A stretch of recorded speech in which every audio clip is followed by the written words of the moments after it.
Oh, it's plugged in right now? I thought you were saying it was Bluetooth. Yep, it's coming. Well, I had it set on Bluetooth, and then I tried plugging in directly, and neither one's working. So, We'll be starting here shortly. We are live right now. Cool. Yeah. We're having some Is Klord... testicle difficulties, and we'll be starting soon. Thank you for joining us. Okay. So what's going on with you now, babes? Okay, so yeah, where are we? Okay, so you have a dongle. My dongling. The dongle might be the answer.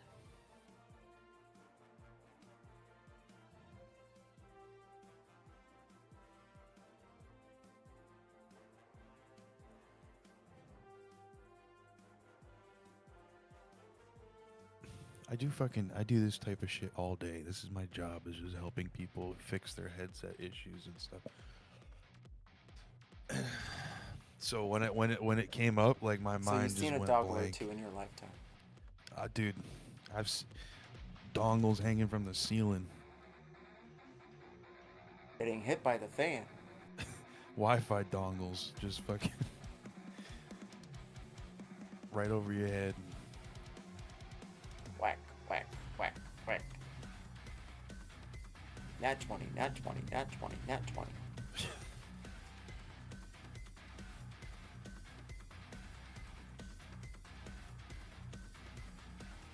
We'll be starting soon. We are currently in a battle here in the depths of Morgrave University in the Karnathian section, or the West Wing. And they have found themselves here in front of an emerald dragon, clad in bronze and gooing with necrotic energy that spews upon them with every thrust and hit upon this steely beast. But what we'll find out next is who exactly is going to live this evening. But we'll find out in about 5 to 10 minutes once Klord arrives. So, hold on to your bee bonnets. We'll be right back. That was a wild intro. I'm trying to sucker them in, you know. Oh, am I open mic?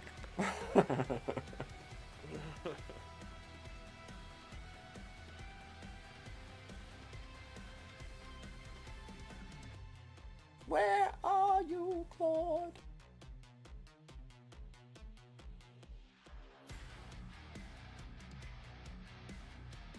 ETA question mark.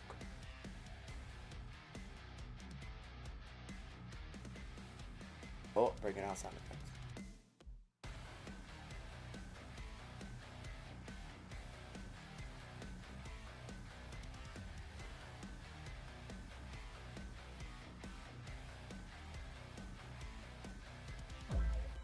Is that too loud?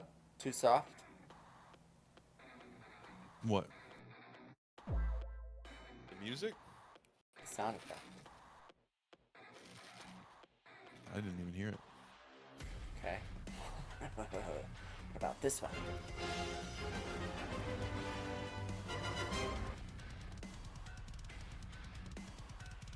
Nothing? Nothing. Do you have sound effects on? Maybe you have them down. Probably have them turned down. On what? Sound effects from the Discord.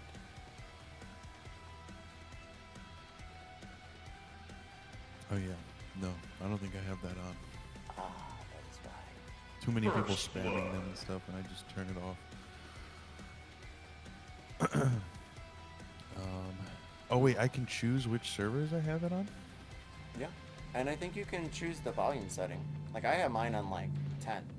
So if y'all got it at 100, have fun. That's gonna be a maddening thing.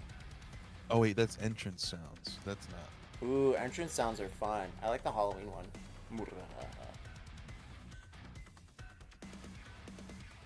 Ah, Klord, you have decided to join us after all this time. You have found your way here within front of the Emerald Dragon. We are currently in combat. Everyone, please introduce your characters, starting with Calais. Corbin, he is the Dimensionist professor at Morgrave. He's kind of like a veteran who became a veteran refugee who became a professor. He's in his early 60s, um, and he human looking, just kind of lanky, olive skin, dark hair with gray in it.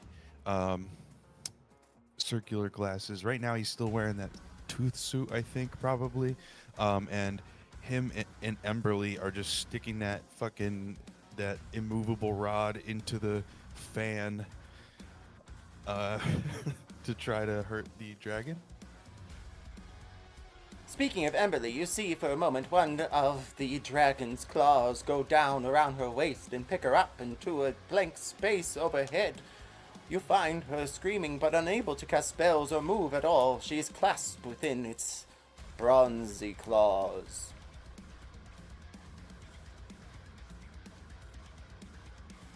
Eltor, please introduce your character. So Eltoran is a very quiet elf. He is basically dressed in tan and purples, with with a symbol of his House Orion, on his cloak. Basically, wears a pair of swords by his side, and also if you look at his stack, you probably find a book because he is a blade singer who manages to mix both blade and book.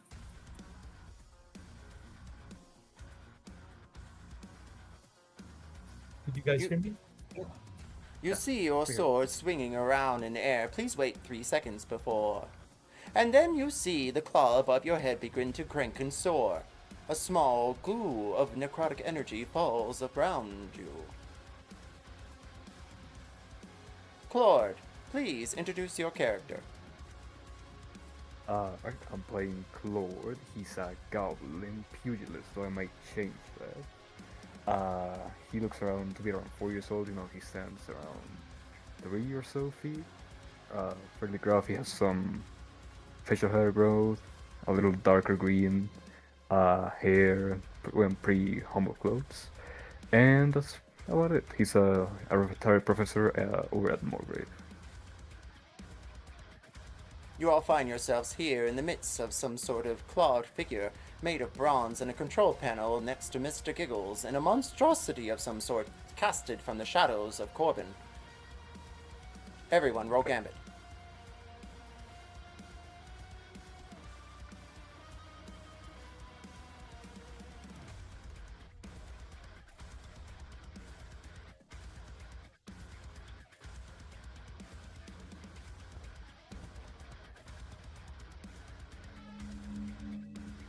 With your survivals, it's easy to glean, especially you, Corbin, and your dear friend, Corbin.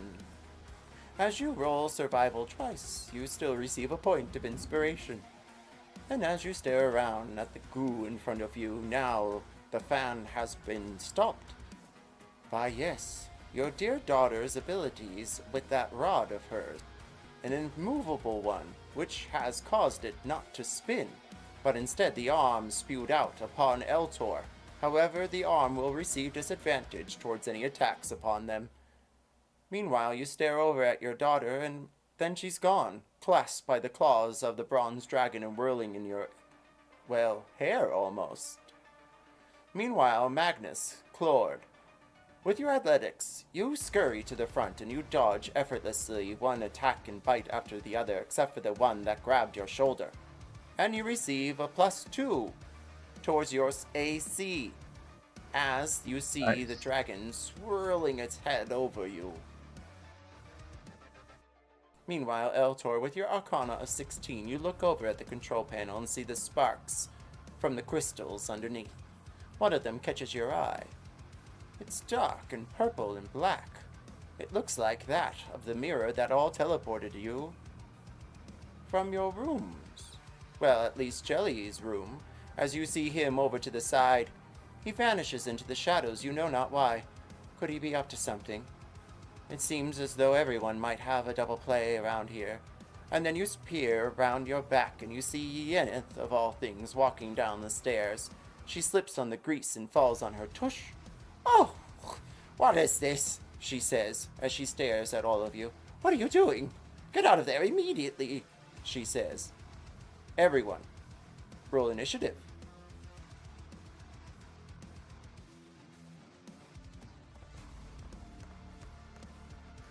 Verve? What is that? Could I get a response to what I DM'd you before I would roll love to it? see that.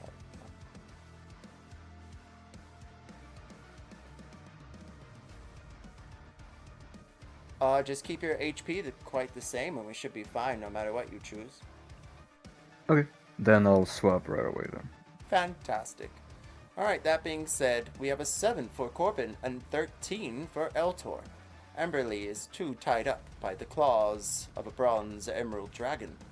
And Jerry the Jelly vanishes into the shadows. Meanwhile, Klord, your initiative I forgot to is... roll initiative. No problem. There we go. A 14.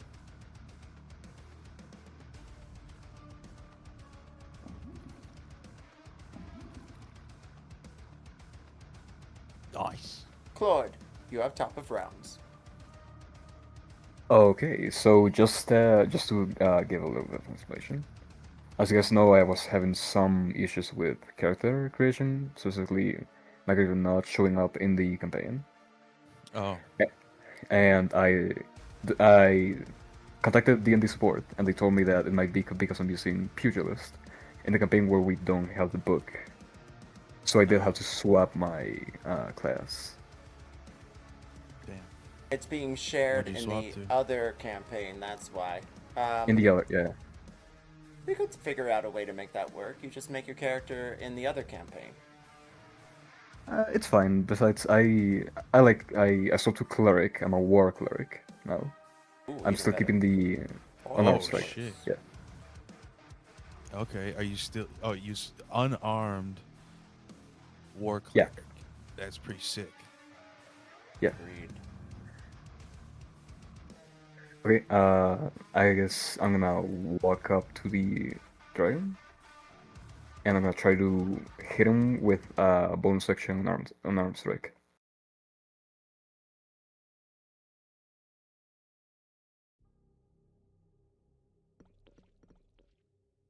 Only 2 to hit. 22 to hit. And you succeed in slapping the side of the beast. It howls, but then you hear a crack and a bend of metal. Oh, that's not oil pouring out. Make a dex save immediately. Okay. That's pretty good. Another 22. You dodge and you wiggle, and take only half damage of 7 points. Oh, I'm kidding. 3 necrotic. Okay. And I need a dexterity or strength saving throw from this thing. Whichever you would prefer.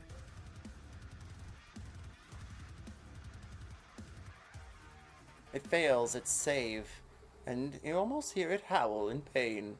Oh, that's just the gurgle from the necrotic spew.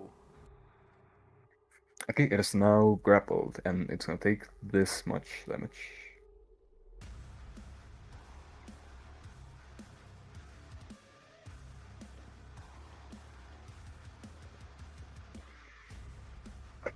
"17 points, 10 bludgeoning, 7 radiant. And then for my main action, I will cast...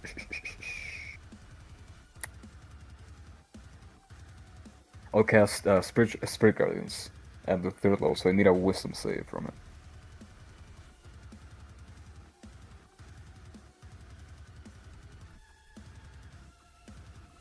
To pass, he will take half of this damage.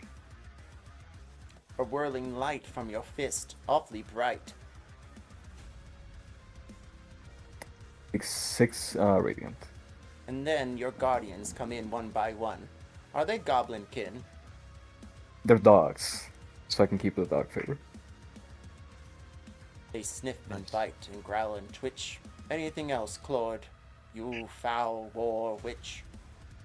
That'll be the end of my turn. Eltor, with your glistening tan of robes and unicorn of Orion. You may go, as the wheels of the arm spin above you. All right. Let's see here. I believe I'm just going to attack. Yes. Question: do you remember what level I cast Conjure Minor Elementals was at?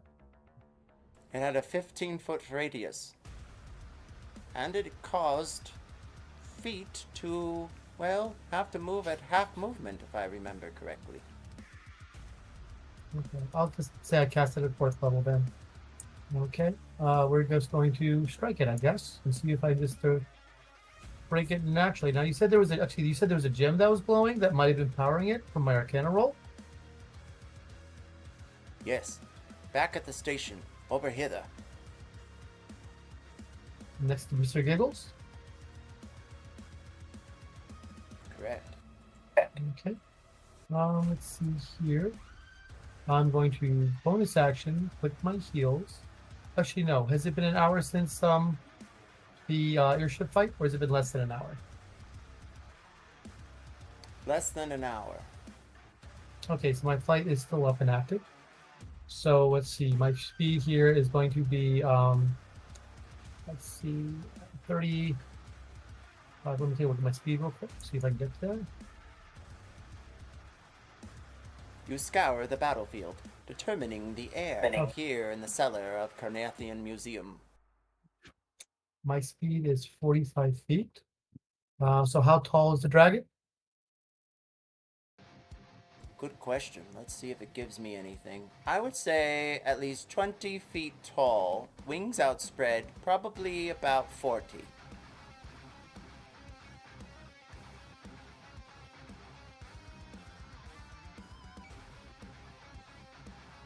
The decisions are yours and yours alone as you spy around a way to not take an attack of opportunity, it would seem.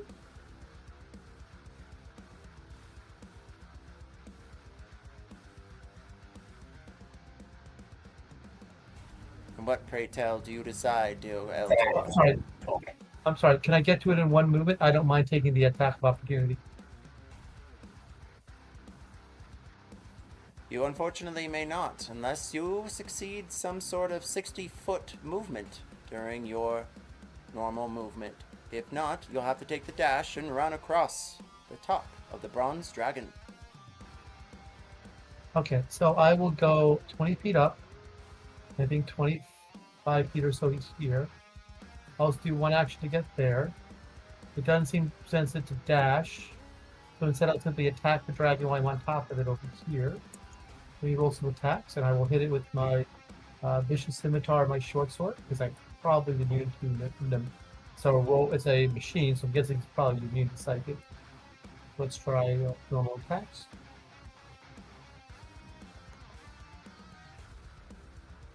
Does that hit? The 22 strikes on the command panel. Roll a damage. So it's going to take that much damage, plus an additional this much damage, fire damage. It didn't roll. 1 second. It's not rolling the damage. Sorry, 1 second, please.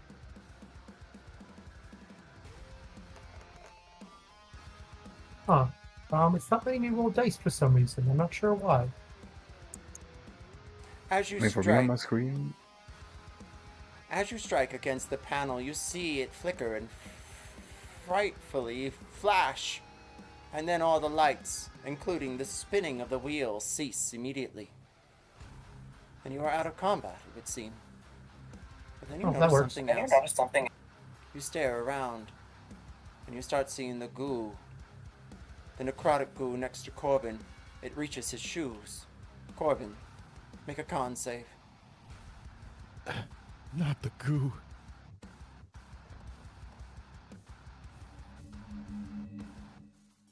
I think I actually have goo resistance, so can I get advantage on that? Do you have it on your character sheet? No, it's in my head. 3d6 it is for 14 Oh, points shit. of necrotic damage. It slides ever so slightly through your feet. It seems to glisten as it does, even going through any magical barriers that might be upon them. I haven't even started my turn yet. You see behind you, What the- Klord. The ghoul begin to rise nearby. The dragon, however, God. it stares at you one final time as its head lowers to the ground. Its wings fall down in clanking metal. What do you all do next? As Emberlie falls to the floor, unconscious.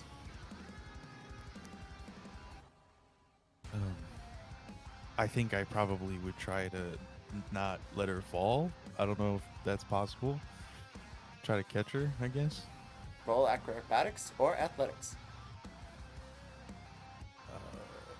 Acrobatics is better, so let's go with that. 12. A 10 on the die. You stop from her upper half from hitting the floor. You secure her, and she looks as though she's not damaged. Cool.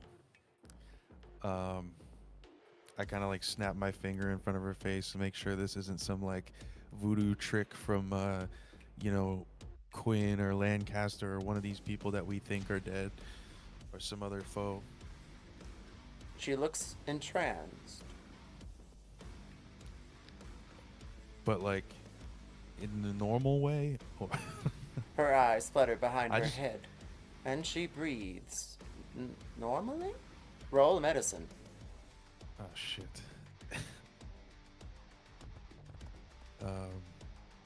13. All right. You can tell that each breath that she takes seems to be on time with her heart. You have no fear other than her eyes are flickering in the back of her head. All right. Yeah. Okay. So yeah, she's just on sleep mode. She's not about to be banished or something. Corbin's like, he just pats her on the shoulder, and then he goes and checks on, I guess, Klord, because Klord is the closest.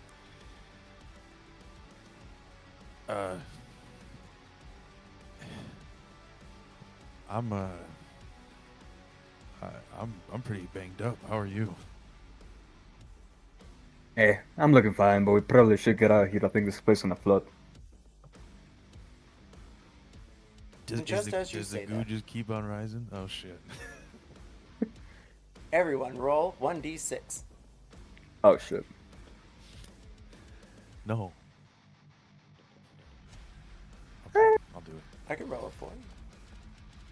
I rolled a 3. Right down the middle. I got a 5. I don't have access to roll for some reason. Let me try that again. Holy shit. Yeah. I don't have the ability to roll for some reason. I don't know why. I'm so glad I went right in the middle.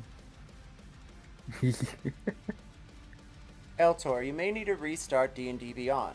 Meanwhile, when you do roll, it does appear a number, and I am adding that into what I am seeing. So I do hope that is some solace. Meanwhile, the rest of you stare around as the goo begins to take over Klord's shoes.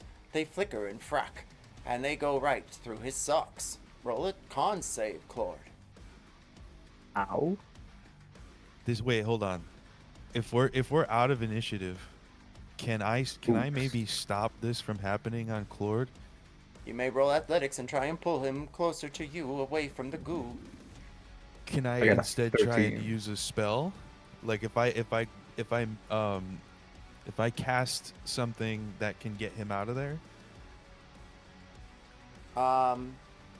You may try and cast, yes. I have vortex warp, so I can literally just put him somewhere safe. I think Corbin right now, what he's thinking of doing is putting Klord somewhere safe, and then Misty stepping, grabbing Emberlie, and then dimension dooring out of there. Eltorin's like flying basically, right? So you're good, right? Or are you just Yes. jumping up? and No, down? no. Yeah. Eltern is flying. He's Yeah. boots of flying are still active. Mr. Giggles will just pop back up. Jerry's not here.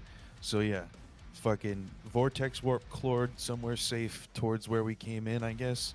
Unless we're going deeper in this bitch. I don't know. Yeah. Just fucking launch him over there. This is Corbin's fucking shit, is getting people out of bad situations. So he just throws him over there, and then he Misty steps next to Emberlie, grabs her dimension doors next to Klord. Well, this is like that Batman movie. Do you choose Klord Force or Emberlie? I think I'd probably go to Klord first, just because I already checked on her, and I like, you know. Do you need me to grab Emberlie?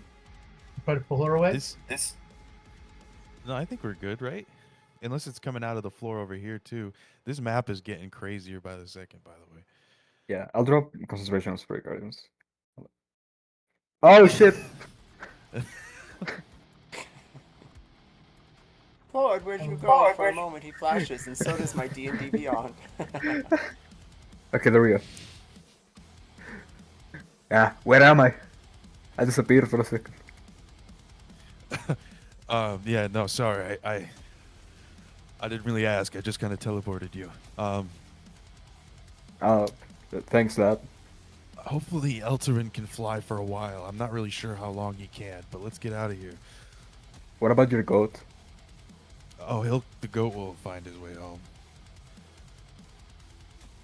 Sure. They're pretty smart. He might even just eat the goo. You ever seen a goat go goo grazing before? Not really, man. Not really.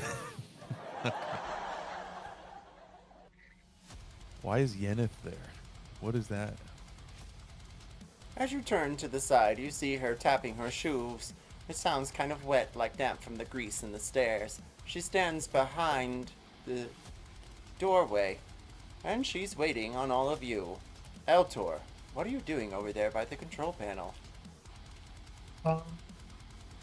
Since I heard him say Mr. Giggles is good to get on his own, I'm probably going to swoop down next to Quinn's body and just see if I can snag anything valuable off the body and then fly on out of there.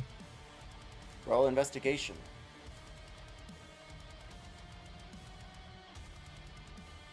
I'm going to put my glasses on for this.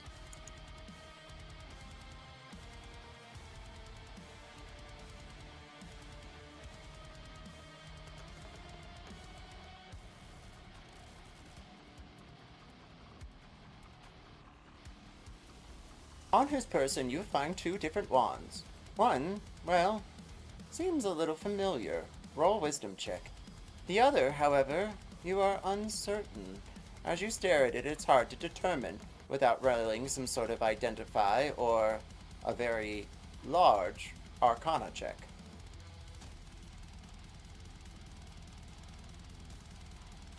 With your wisdom check of 14, you're able to determine that the wand is remarkably similar to the one that Corbin took from the fireplace there at Side Booth Inn just before you left Bridge City. It's a key wand. It's meant to unlock some sort of vault or, well, possibly unarm a trap.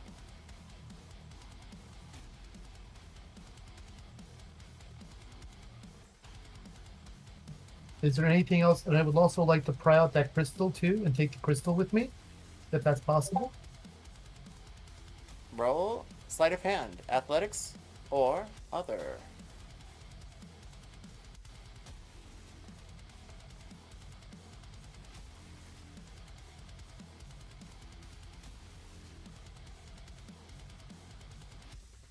Meanwhile, you are able to swipe one of the crystals. Roll 1d6. Everyone roll 1d6.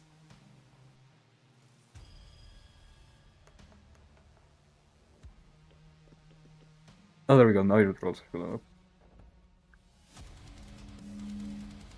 Thankfully, the goo does not seem to protrude any further into the room.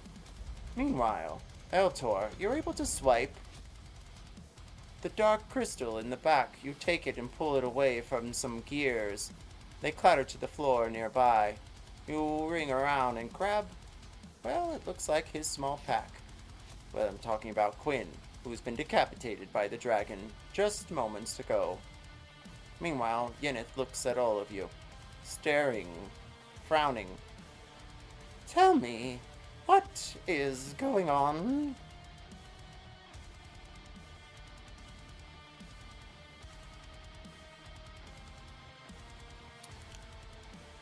Um,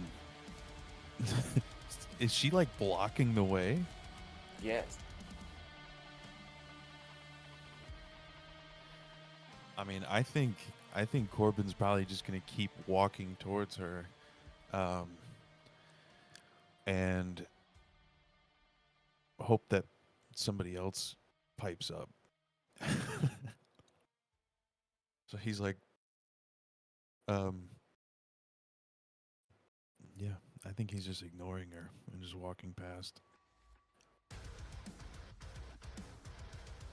What is your AC? And is anyone piping up? Damn. 13.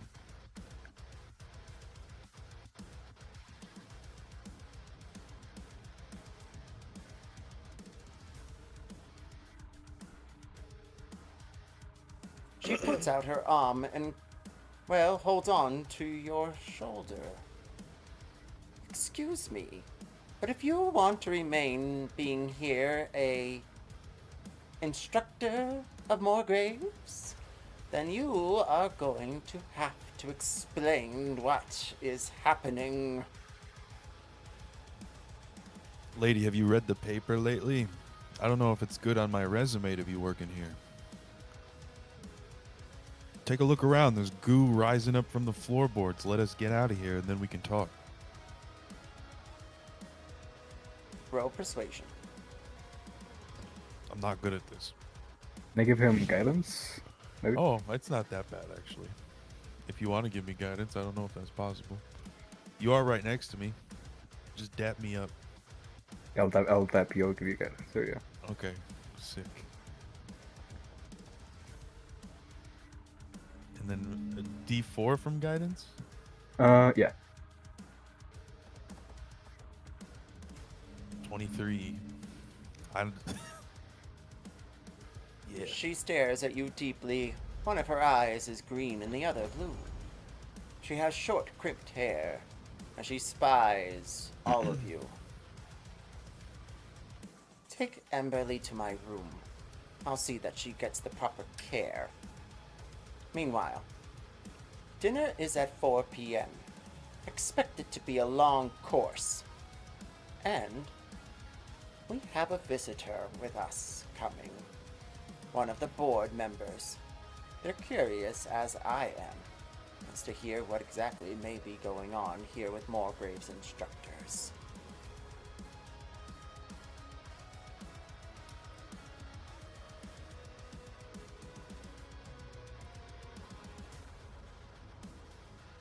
I just look back at the guys. I'm like, can you believe that? Hey, no man, let's just get out of here. Please. Yeah.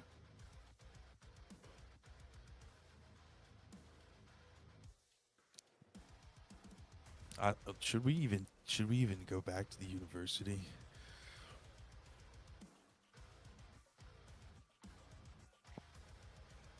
Well, I mean that the like wizard guy is like presumably still there, right?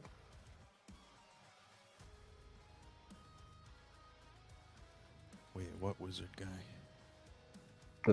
The time stop. Oh, Was yes. it not in the university? I forgot about that. Yeah. Sorry. Yeah. Not sure. It's a good idea. You discuss things as you walk up the stairs, and the grease, well, it's a bit lighter now that most of it's attached to Yeneth's dress. You step up past the broken griffin on the floor and discuss your next moves to stay in Morgrave and wait for dinner as well as dessert with the Emerald Claw, or figure out another avenue. Something is transpiring in Moonwatch, you know. Or you could take the afternoon and day off and venture back into the party scene.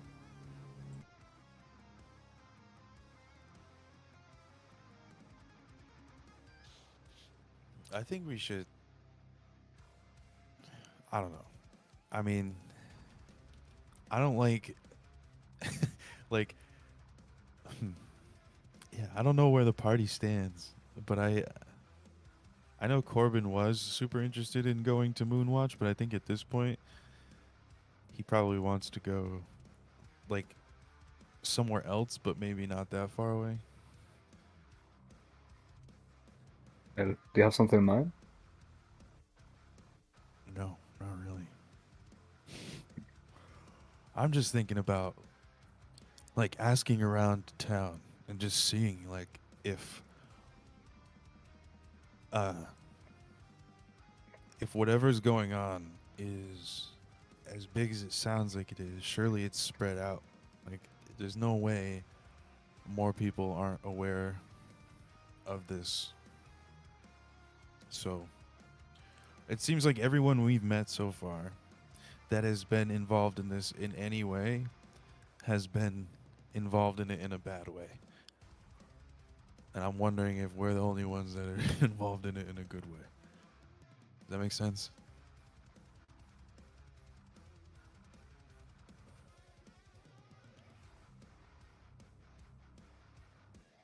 It doesn't?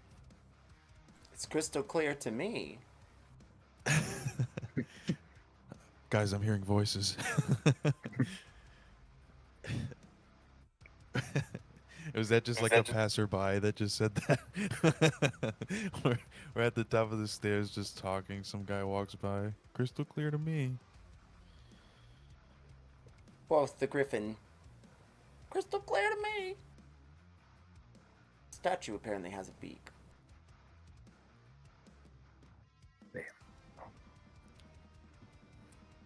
Is Eltor, there a what do you way? think? Well, actually, Eltor was going to try to see if he could have turned off the goo, or if he could have seen a way to turn off the goo where he was. Okay.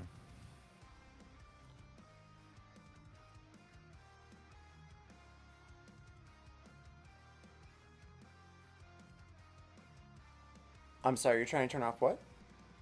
I was going to see if is there a way for me to turn off that goo? The what goo that was like, is there like a pump or something? Something I can see through the, I'm not a mechanist, but I do have some knowledge of arcana. I can see there's some way I could basically stop the stuff from keep pumping off, like maybe throwing a switch or spinning a wheel or something like that. You notice the goo has stopped flowing any further. As far as the mechanism, as you watch Corbin and Klord go up the stairs, you may roll some sort of history check to determine more about all of this.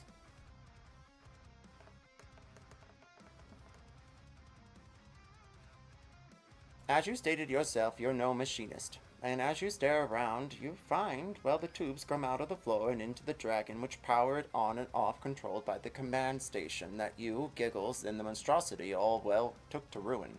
The crystals all look shattered from here, except for the one that you took earlier. Corbin's is gone. And possibly his friend too, as you stare at a lifeless body in front of you. Headless, in fact, as it bleeds out into metal grates that drip. It looks like there's a vent underneath.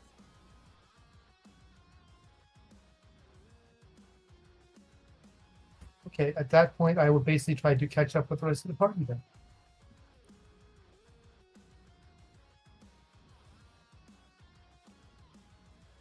As you go up the stairs into Morgrave University's Karnathian Museum, you can see that it is afternoon.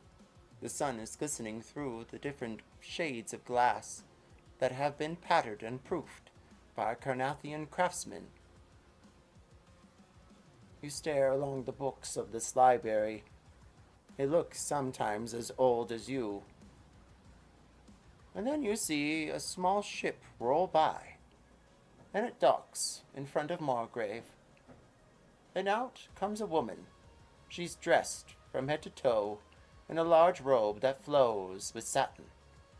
there are small embroideries, especially if you have a 16 or higher of passive perception. You can tell they're tiny little leaves made of gold. And there's a large tree on her back as she turns and grabs a small sack and puts it over her shoulder. She has a parasol and a pair of sunglasses as she walks forward, and there's a small mechanical mechanism following her. Seems to be dictating whatever she's saying. You can tell that this thing is well scribing for her if you have a passive perception of 20 or higher.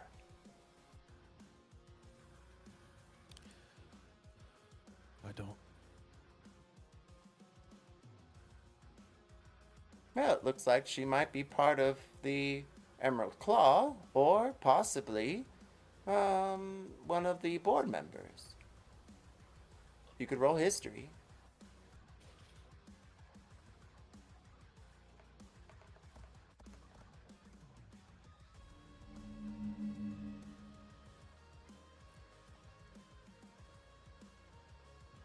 With your 17, Corbin, you're able to determine that she is one of the board members, yes. It looks like her name is Arctis, and she's a half-elf. Well, Galbi, she's of the Orions.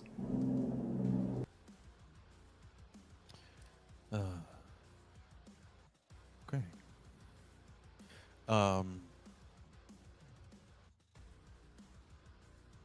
I think, I don't know. Corbin will like he'll do like kind of a sarcastic bow, you know. He's a real rebel. You decide to go meet her then at the front door? I thought, is she not walking by us? Oh no, she's all the way down here. Let me bring open Morgrave University again. So, you guys are all positioned up here. Uh-huh. And the Wait, so we see her down there though? Yeah, the ship flew around and then came and docked, and now she's walking up into the front door. Damn. My bad. Sorry. Oh no, you're fine. That way you guys misunderstood. know. You could even make a sarcastic bow to the ship as it glides by, you know. I will. And I she will can do that. nod and scowl in a distance.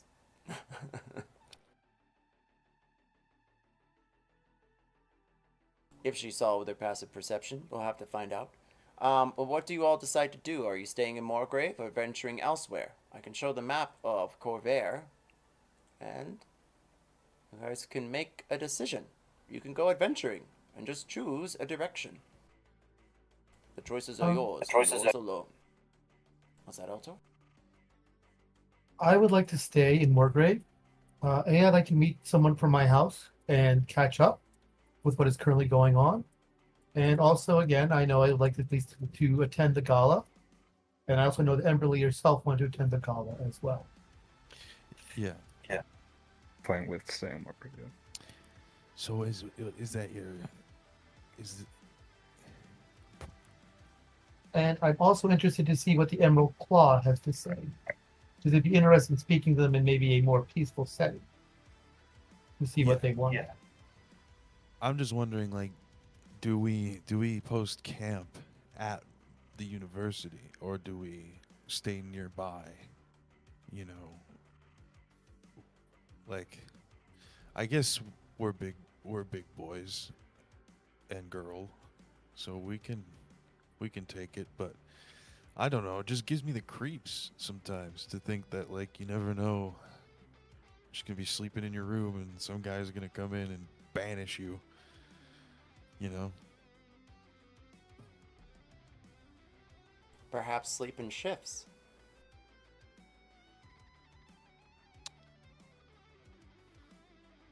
Could do that. We could start doing that. While we are outdoors, I would like to call my familiar back to me, if that's possible. I'd like to get Hegwood back. What form is he in? Oh, is he still an owl? So now, yep, he flew off earlier, and I'd like to be just reunited with my familiar. sure Mr. Giggles appears somewhere at some point.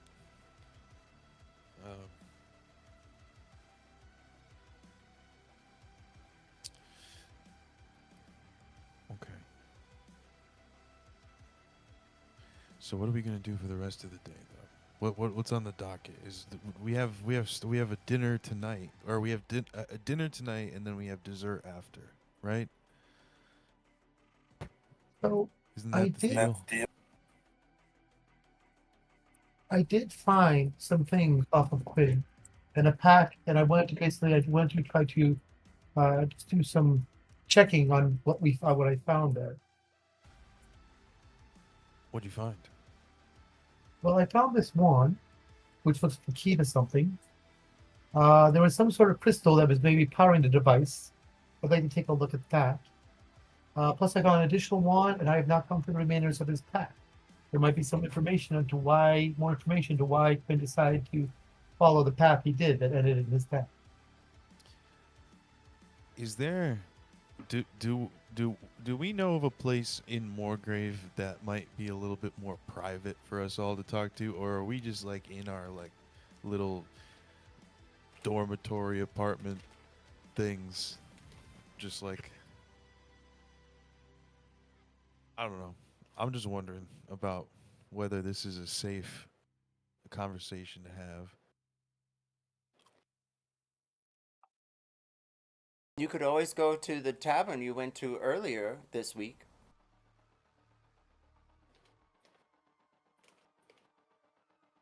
Other than Do you that, guys you wanna could go roll get- some sort of history check and determine other places that may be neat to check out here in Sharn. Corbin looks like a little excited at Klord and Eltor and says, "Do you guys want to go to a bar? You guys want to get like one of those like CD booths in the back that like it's only lit by a little candle, and we can like sit there and talk about all this." Wanna go to a bar? Fuck. But you never asked me. Sure, I'd love to go to a bar. Well, I would prefer something nicer with some better music, preferably. Um,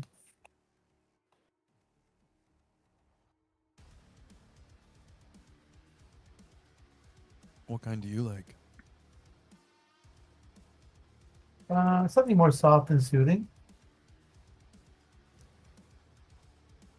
Helps me thinking about it.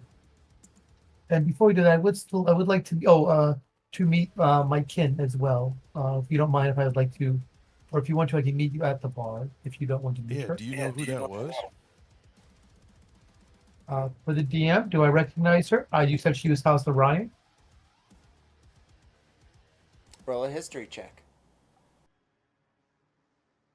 Can I have advantage on it since it is my house? You may.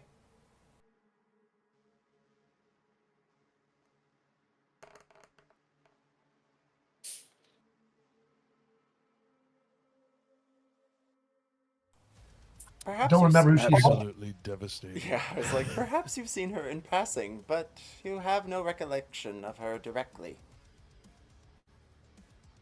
You want? Do you want backup? Like, I don't believe it is necessary, but if you want to come with and meet her as well, sure, yeah, I guess. I just, it's someone that's on the board, and again, like I kind of rattled off earlier, nobody so far that has been in this has been on the good side. So, what if she's like? What if she's like Lancaster? and wouldn't it be this would be a good idea to meet her now and take her measure then? That's a good point, but I just want to make sure that you're like, like, how important is your name to you? Like, are you willing to, go against if that's what's gonna happen? I always do my best to try to do the right thing. Unfortunately, I can't say much more than that. I have no desire to go get Well- my house, but then again, don't want to do the wrong thing, and I don't want to hurt people. I believe you when you say that, Elto.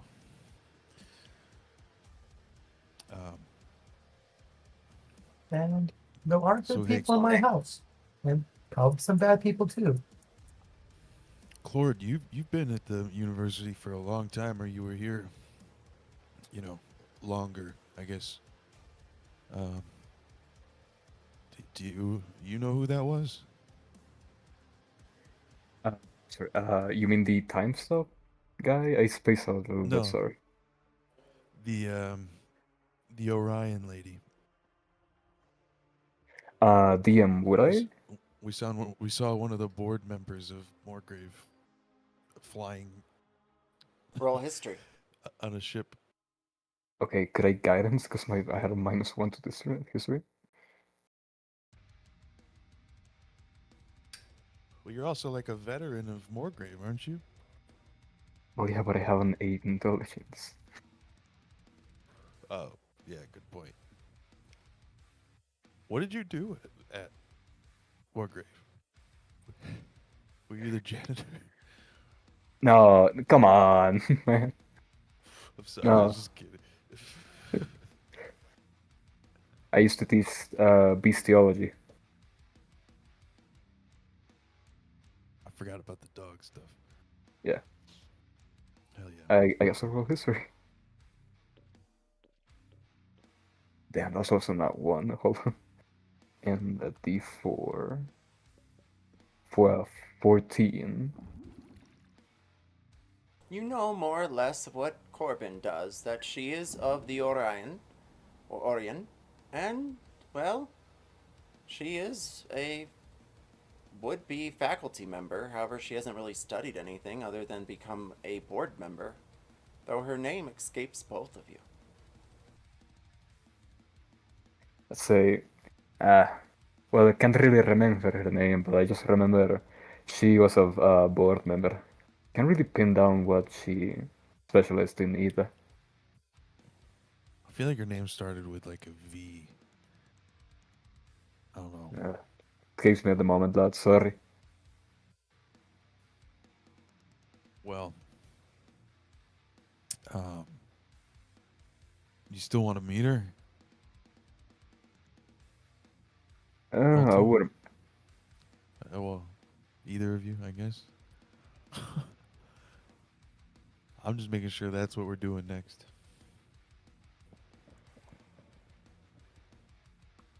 I would like to.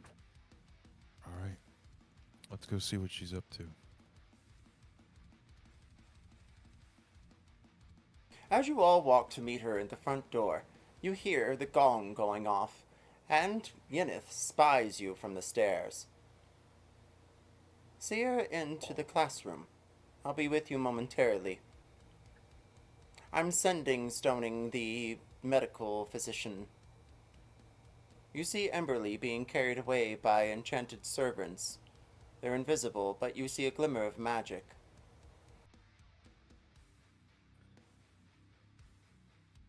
Can I just insight check Yenith? Yes. Thank you. I feel like and there's no way Corbin's not super suspicious of this lady.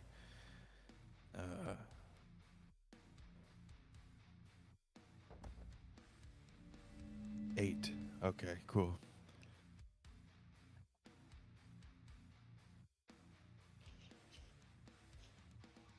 Sure, I'll roll. Yeah. You can tell that she's probably phoning a very good doctor, however you're not sure exactly which one it may be.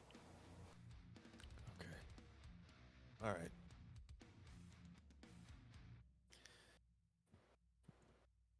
Just, I assume Mr. Giggles goes with her.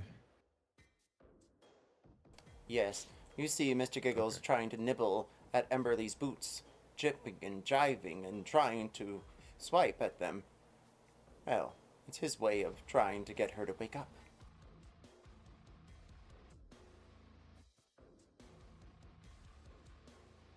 Where is this lady? It's a very good question.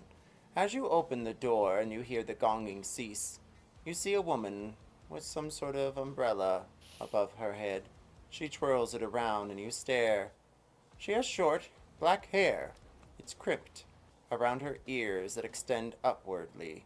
She has darker features, and though she is only, well, half human, or half elf depending on your determination, she wears a large pendant of the Orion marks. She stares at all of you. It's a pleasure to meet you finally.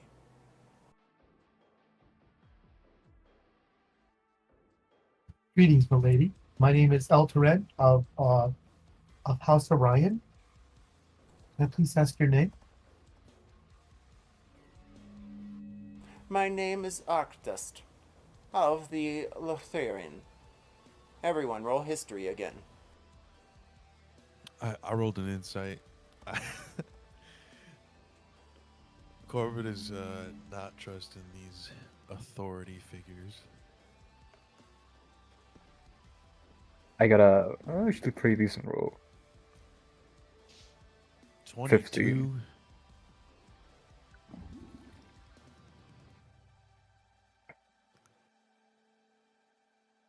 With your history check, you know the name. It's the lineage of Morgrave. Perhaps that's how she was able to find her way onto the board, by name alone. And Klord, with your 26 in total, you can Oh, tell... I got a 15. Oh, I'm so sorry. Eltor, I added yours. And Eltor, with your 22, you can tell that she is, well, also holding some sort of high privilege with the Oren. You can tell that the pendant on her chest, well, it has small beads underneath. It looks like turquoise and pearls.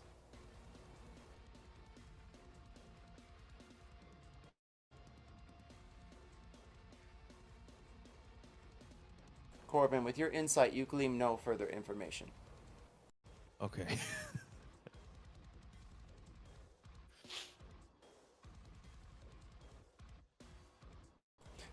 It's a pleasure to meet all of you. It's been a while. I've only seen you in passing during one of the dinners when we welcomed the new students. I'm sorry I haven't been here more. She begins to take her parcel and sets it by the door. Well, I'm sure you all like to tell me exactly what is going on here.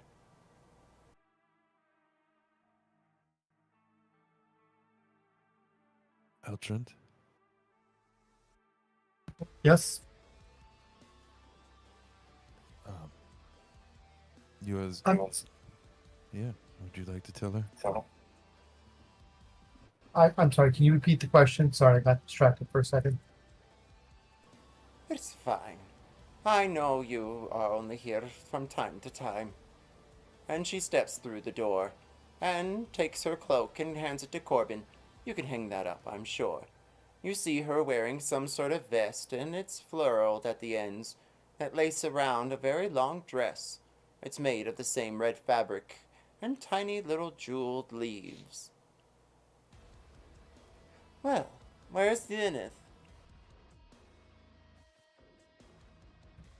You should be so along shortly, milady. She told us to bring you here. Corbin takes her coat and goes to hang it up, but as he does, he's going to check the pockets and like search it. Damn. See if there's anything on it. As you take the coat, you know there's nowhere to really hang anything up. This is usually the main foyer where students are greeted by the faculty, and most of the schooling is done here in general terms before people are escorted to their dorms, as well as their respectful homerooms. You would have to walk all the way back up to your closet to be able to hang it up, and as you peer into the pockets, roll sleight of hand. Oh, what's the weather like? Is it chilly at all? It's sunny and breezy. Good summer weather as you feel the warm breeze and you shut the door. And then a cool, brisk air comes up out of the floor. It's enchanted. to keep the room cool at all times. Ooh. I'll put it on. You put on her coat? Yes. Why are you laughing, DM? Eltorin will give you a death glare if you do that. What? There's nowhere to hang it. What do you want me to do? Carry it? And besides, it's very comfy. Corbin, if you need to, you can use my cloak. Okay, I will take No, Milady's cloak. your cloak is not air conditioned. As you put on the coat, you feel it warm you and then cool you at the same time. It seems to keep the temperature just fine, as well as the floor inside of the foyer assists in cooling the area. But then you both hear, as you begin to argue about the, well, robe, a small knocking, a tapping really, at the door. Who is it?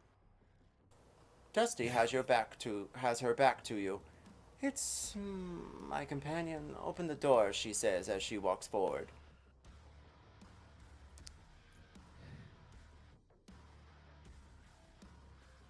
Eltorin will go open the door. And out buzz a small mechanic that levitates by you.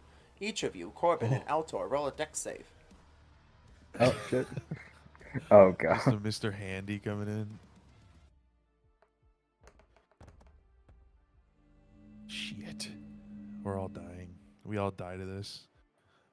TPK. We didn't get to roll, so maybe. We just got Trojan horse the fucking bomb.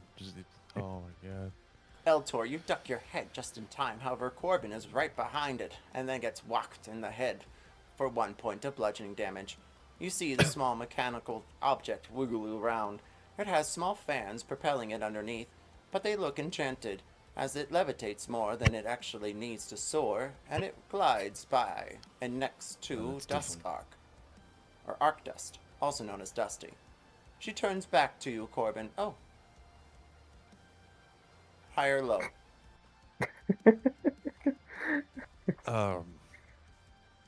Low.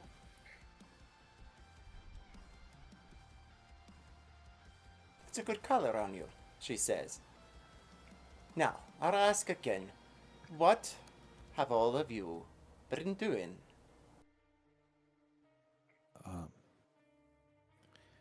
We have had issues, milady, with several instructors vanishing or causing problems. And we've been trying to rein them in, with unfortunately little success. Corbin, with your 26, you can tell that she has a newspaper in her bag, which is inside of a pocket. Inside of her bag, you feel around before she turns to look at you, of course. And you can find a small makeup bag and a compact. But then you feel something sharp point at your fingers. Thankfully, it's sheathed, but not the, well, it feels like whatever etching is made of silver, it would seem. That's right next to the bag in her pocket on the left. The right one is empty. However, within her chest, you do find a small key. Meanwhile, Eltor, she turns to you. Issues! Is that all? She walks over to Corbin and puts her hand down the left pocket and pulls out a newspaper and hands it over to Eltor. Assassin kinship, she says. If you read it, right? I'm trying not to throw that accent in, but I'm finding that hard not to. If you read this, right? It says right here that Zane was responsible for quite some inhumane things. And they have sources that they're willing to bring to court. If that is all true, then what are the three of you doing? And not trying to find Zane and bring him to justice? If not, Morgrave could be stained with this assassination of things for all of time. And then we Lady, I really just came back for retirement. What's that? I just came back from retirement, lady. Please. Each of you, roll perception. Corbin, disadvantage. Yes. Oh shit. Also, I would like to say that he takes out her compact and then takes the little like blush pad out and then just like sprinkles a little bit on his cheeks. because he is from Sire, and that's probably what someone from Sire would do, I think. Did this roll? There we go. Even with disadvantage, not that bad. 14. So you dust your cheeks with her makeup? Yeah, her blush. You Excellent. know how those compacts have the blush on the bottom? As you open up the compact, you're too busy staring at the mirror. It gleams at you, and you smile as you put on the small pieces of blush on your cheeks. And do you dab anything anywhere else? No, probably just on the cheeks. Maybe down the middle of the face too, you know. Why not? As Eltor shuts the door, you see through the mirror behind you, well, it looks like a collection of ships are aimed towards Lower Menthis. It looks like not a parade, but more like a consortment of carriages. They all glint and gleam from, well, it looks like cruisers, flying ships, from at least 2 decades ago, before the war officially broke out. Meanwhile, Klord, with your 23 on perception, you can tell that the bauble swinging around her head is jotting down everything that is said. Keep that in mind. Eltor, you shut the door and don't notice much more other than Corbin putting on the blush from her makeup as he wears her robe. Okay, I'll do a quick little casting of message to both Eltor and Corbin, and I'll tell them that everything we say is being recorded, so be careful. Roll sleight of hand or stealth. Sure.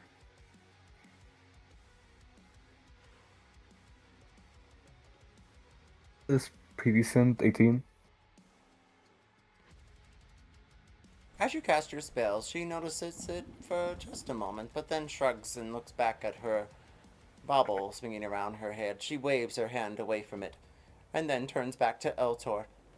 Well, if any of you have anything to say. Unfortunately, milady, I was brought in only very recently to this incident with Zane.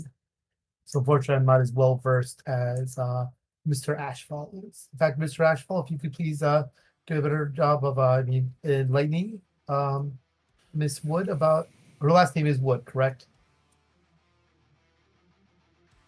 It's Moon or Lathorn. Thorn. Okay. Actually, Mr. Ashfall, could you please enlighten Miss Lathorn onto the current progress of what is occurring with Zane? Well, should we do that here?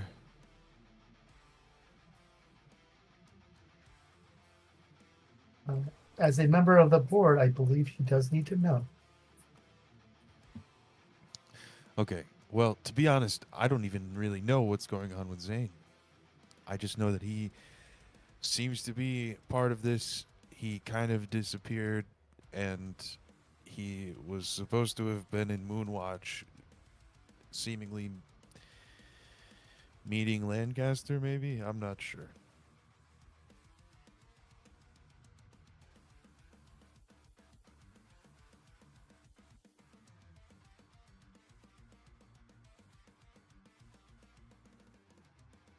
Each of you roll 1d6.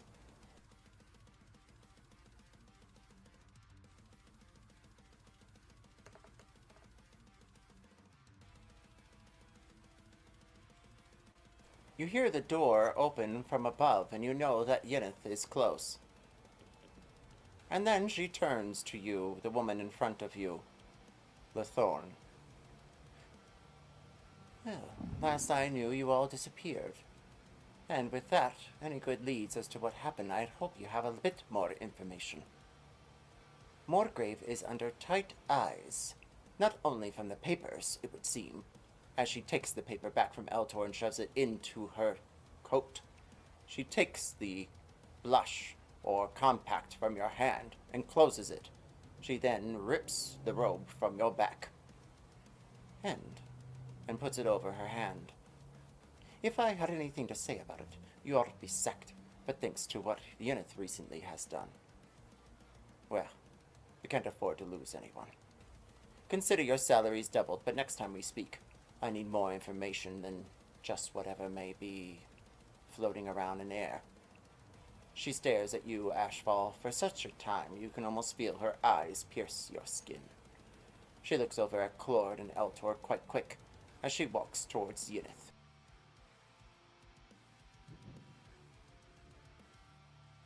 Yeah, we're working on it. And then he just like waves her off.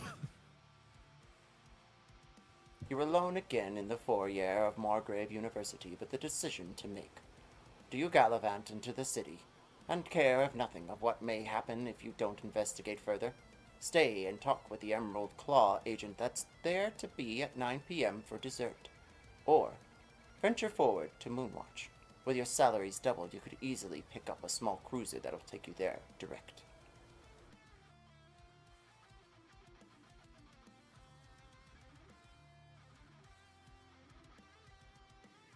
Well, we, So, yeah, I if think you we could- decided we're staying, right? I think so.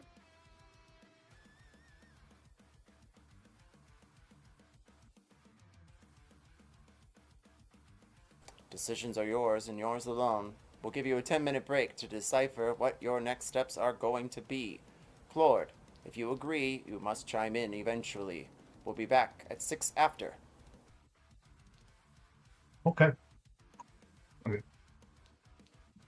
Don't forget to bark at your dogs, feed your cats, and chirp at your birds. We'll be right back.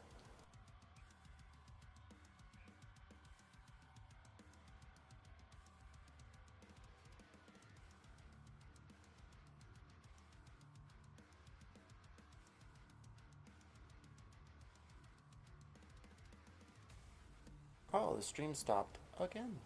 How about that? Stream of music, that is.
What's the big decision for? What are you guys thinking? Are you going to do more investigating on what you've gathered, or are you going to be heading out?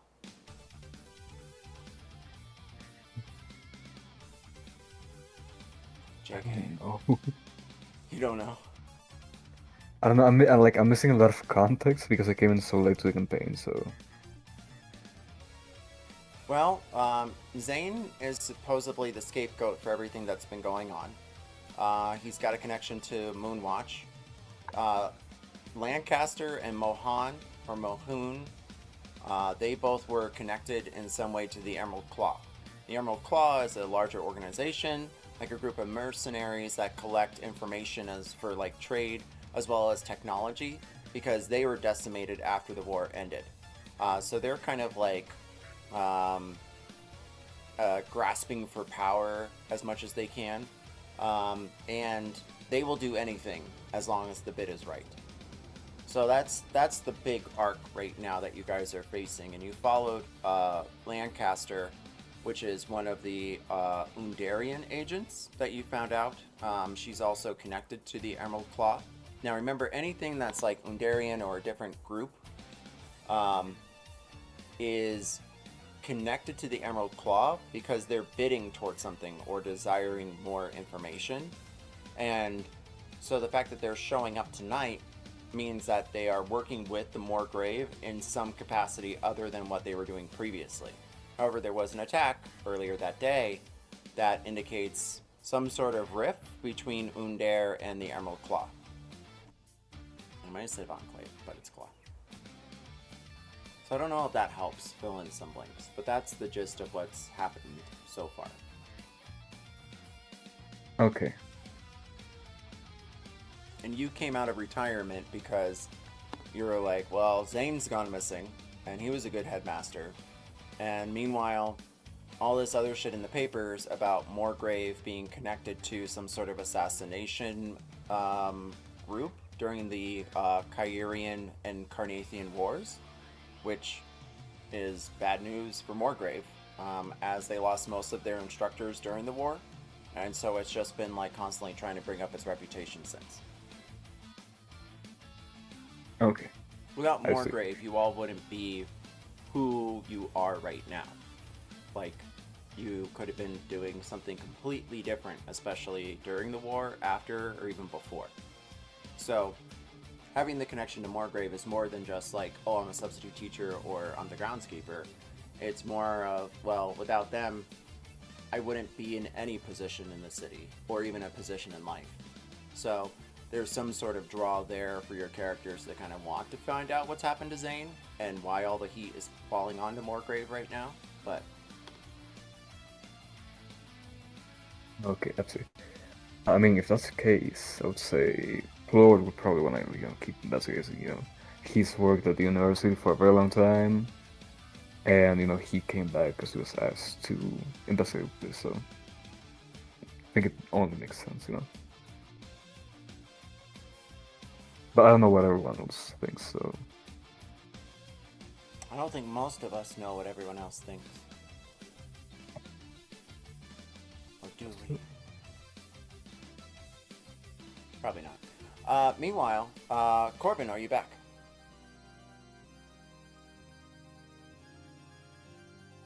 doesn't seem like it. If you are, you're muted, Corbin. Eltor is back. Eltorin! Huzzay! I was just about to ask. Alright. Well, Eltor, what about you? What's your vibe? What's your rendezvous? Well, again, his primary job outside of just being a general instructor was to find Valiant and bring him back to his mother, or try to make sure he was sort of safely back to his mother. The Zane thing is sort of a new thing for him, but he's definitely, he does like Morgrave University, and again, a higher member of his house is asking him to investigate the Zane. So he's actually looking forward to doing all that. Excellent.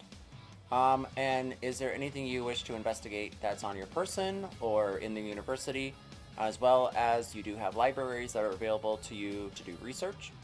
You can also just venture into the city if you so choose, And then there is the idea of trying to find passage to Moonwatch and foregoing everything tonight, but setting up some sort of voyage for tomorrow.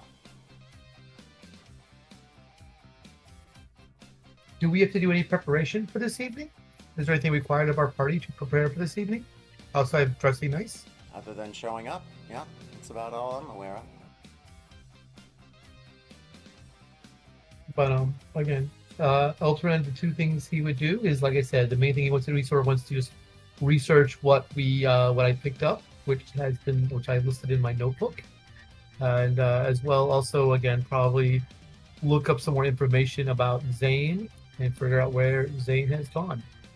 Is there a note or something about the party's information about Zane in the RP chat, or something I can review?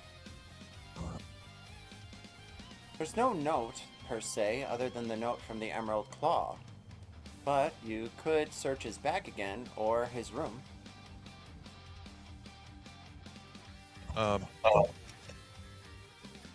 What do you want to know? Again, so I know that instructors were missing. It's been for the reason that Stallion came to basically to check on you, that you were visiting missing instructors, and something had happened with Zane, and there were some explosions at the university, which caused this. And we've been having instructors flee left and right because of that.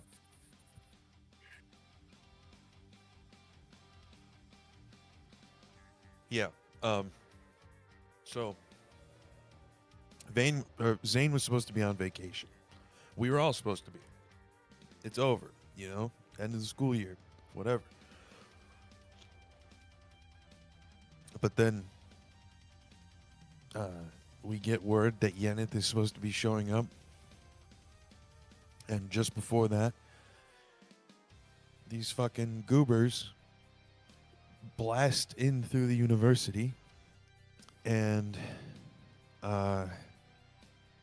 it's a big explosion. It's, they're killing, they're pillaging, they're, doing all that. We start checking on the other professors. They seemingly are either gone, have no idea what's going on, or are in on it. And then basically since then it has been that, like what I was saying before. Every professor that we've talked to from Morgrave has been shitty. You already know about Lancaster.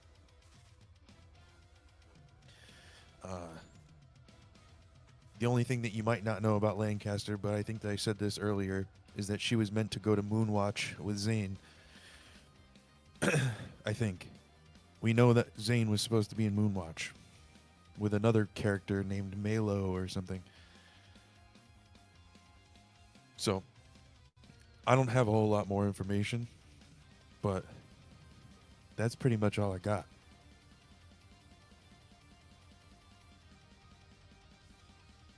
So do we have any idea where Zane is now then? Where he I leads? think Moonwatch. I think that's it.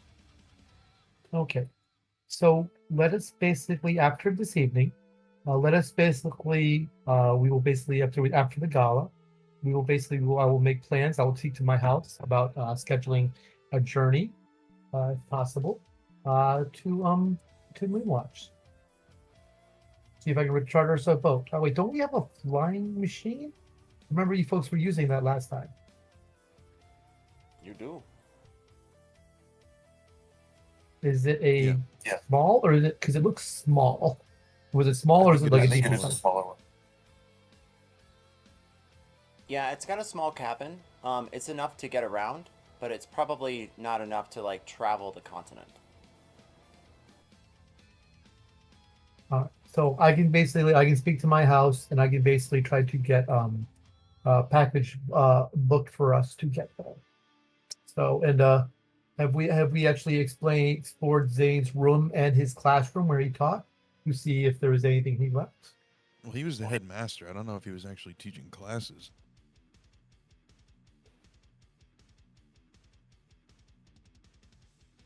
So anything in his office? Did we ever search? I don't remember. I don't think we did. You did. And when you searched, you also found that he had. Actually, I lied. The ship is much larger. I will post it here in a moment. I was double checking. The ship is huge. It's huge. Meanwhile, Senor Callie, to answer your question for Corbin, you did search, and that's where you found all the cabbages, as well as the open window way leading out into the air. I thought that was Quinn's room. That was Quinn's room. Oh, Zane's room. No, you guys never searched Zane's room. Right. My bad. Probably sounds like a good idea to check.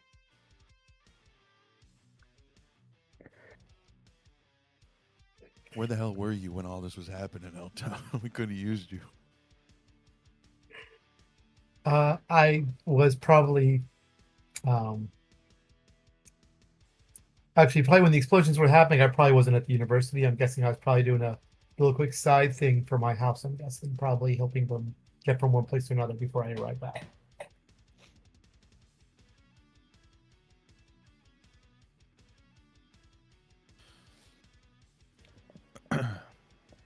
Did Thal and Eltor just merge?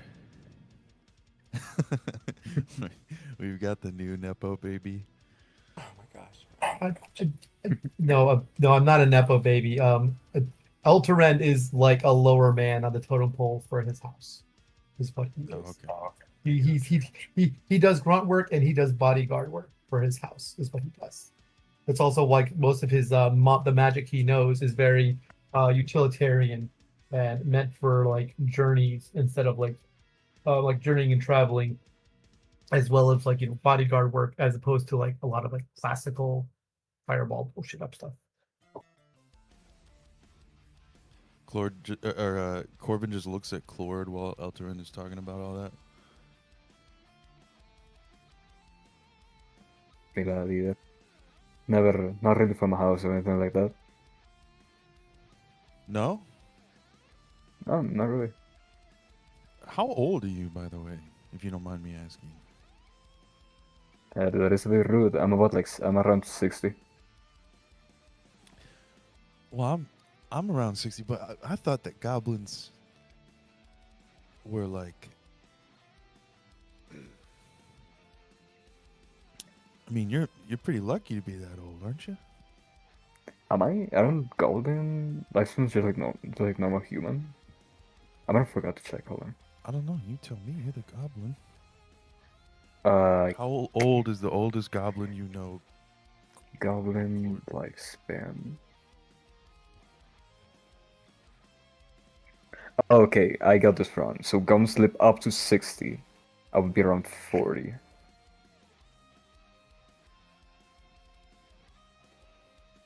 Eltorin, to fully answer your question, this is the Morgravian airship.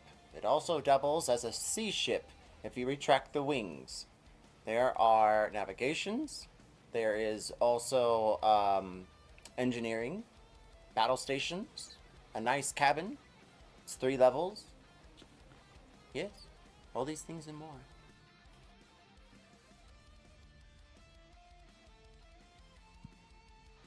Why have we not been using this to go from place to place?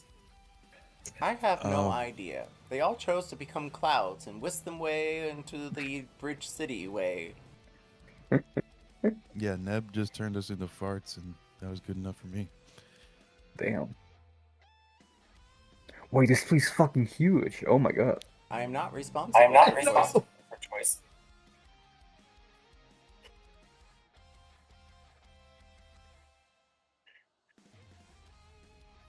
So yes, once we basically finish up what we have here, we will go to I think we should go to Moonwatch to follow up on Zane.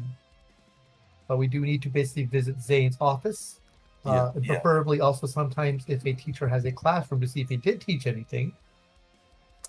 Or any places he frequented. He might have left some information behind. Maybe his particular favorite spots in the library or something. I know with my particular classroom that I teach with which I probably share with someone else if it's in the classroom. Sometimes I will leave things there like notes or whatever for studies for the next day or for study plans. If I'm not planning on bringing them back to my quarters. Eltrond, I have to say, like, you're doing a great job, and I want you to know, like, when this all happened, like the day of, and they were breaking in, I tried to take charge. I don't think I did a great job, but I don't want you to think I just sat around while a bunch of goons were breaking in. You know, I tried to be diligent, but there's only so much that a man can do. Don't beat yourself up. I'm sure that you did your best of it. It was tough, I was all greased up. I was flying through the air.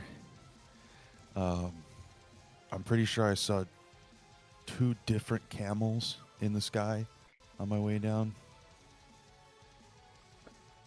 Does sound pretty tough. Yeah, and that was just the first session. I mean, the first day of break. It was wild to think all the way back then, a few days ago. All right. Well, but Zane's room is now Yeneth's room, so that's a bit of an issue, I believe. Oh. Unless they gave her a different room, but I'm guessing there's just a headmaster's suite, and that's where they go. I mean, unless they just build a new room for each one, that. I doubt it. Do you maybe know where they put Saint stuff? There's a lot of waste, fraud, and abuse in Morgrave. We have with Mistress Lathorn here, we should be able to get permission to basically to search the office. Again, her primary as a member of the board, she's very insistent to making sure that we find out what happens with Zane. And I don't think Lady Von Tett will have a problem with us searching the room if it basically shows any type of progress to make a member of the board happy.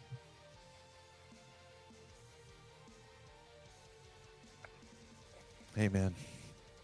I am cool with following your lead on this. I trust you. You were right ahead. What'd you say? I'll say, go right ahead. To who? Like, Who are you talking to? Eltor, like, I'll follow him on this. Oh, you're right. Yeah, that makes sense. We're both... We're both cheering you on, Eltor. We're your cheerleaders. This is a group decision, so it's whatever you folks want as well. It's Well, when I was asked to come from retirement, my only order was to help you guys out, so... Yeah. Well, it's weird, because Eltorand was meant to help me, and then you were meant to help me and Eltorand? Apparently so, maybe, I don't know, maybe they didn't have much faith. Can't say for sure. Is there anyone to help you? Is it? I don't know. No, that's what I'm saying. Me and Eltorand, we're safe. We got people to help us. But who's helping you? Well, don't worry about me, lad. I'm getting up in the years, and I know how to defend myself. Whoa, you don't have to get all dark on us, Klord. It's not, you're barely even getting any grays. You've got plenty of spirit in you. Jeez.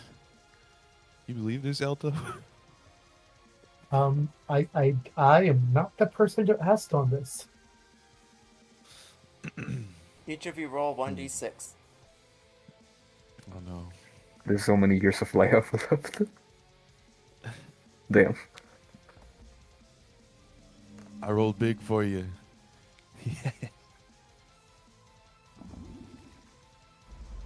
And with that, Yeneth comes down the stairs. She sees you all in the foyer. Well. Dinner will be at 6. I'm discussing things with Dusty right now. I heard she increased your salaries.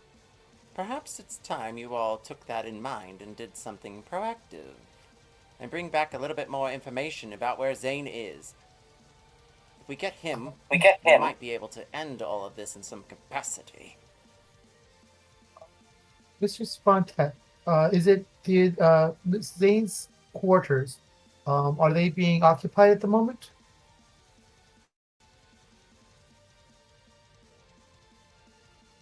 Not that I'm aware of. What do you have in mind?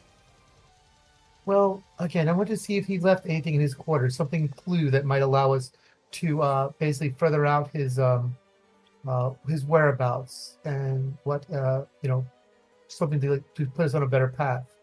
Also, did he teach any classes, or did he have any places he frequented in the university outside of his office and his quarters? Roll perception. Oh, I'm sorry, roll perception, yeah, or persuasion.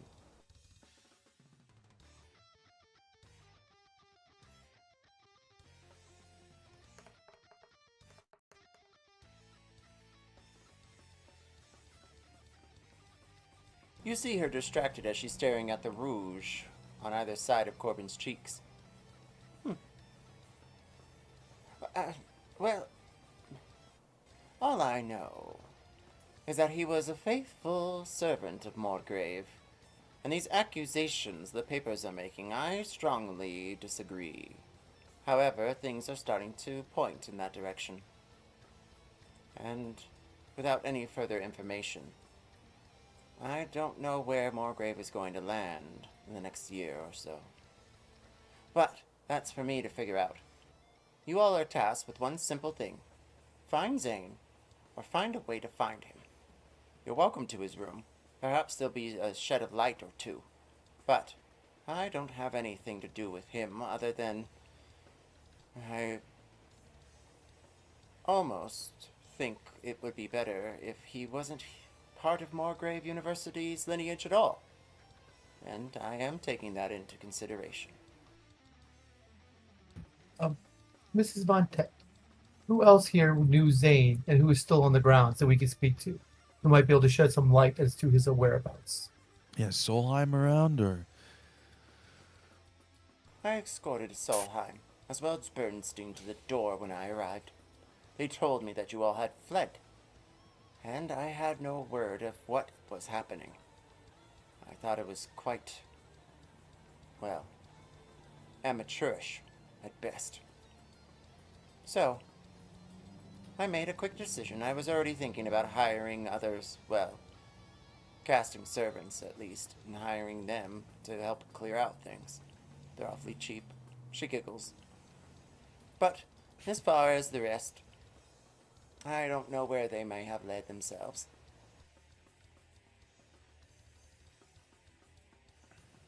So who do we know who knows Zane? It was these two people then? Because again, unfortunately, I'm not familiar with the headmaster. Who knew the headmaster? My position was very secular. It's very secular. Zane was a headmaster before the wars broke out. But during, there were rumors that he was playing both sides of the fields. Something to do with the Karnathians demanding new knowledges so then that way they could take the borders of Kyrie. And the Kyrians trying to find some way of subduing their opponent. But from my understanding, Zane was just trying to create trades between different organizations and factions within both continents and countries within the continent of Corbin.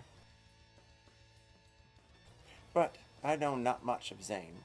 I took the post. The board reached out to me directly.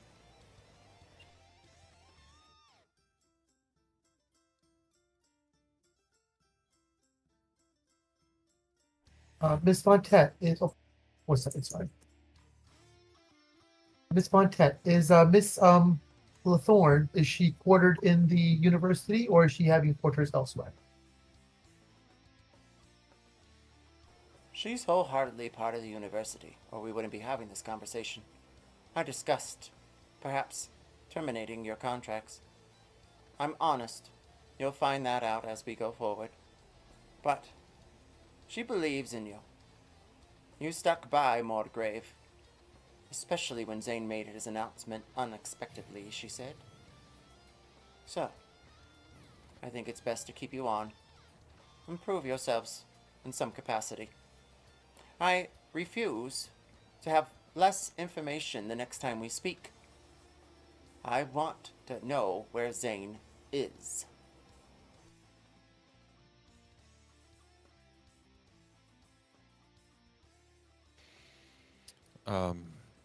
I mean, y- we are magic people, all of us, you included. I'm assuming. Why don't we just use our magic to find him? Surely, a locate person spell or locate object. I could scry on him if we go to his room and I find his tidy whities in the back of some old drawer. I can scry on him, and we could find him now. What a novel idea. The instructors of magic have finally realized they have magic to begin with. Perhaps they might be able to use it to find Zane. I must jot this to the Gazette immediately. It looks like we're finally on the right track. Yeah, that might restore our reputation. All right. Panty raid time, boys. Come on. Let's go to Zane's room. There. You find anything in there that is his. You give it to me. I'm going to sniff it, and I am going to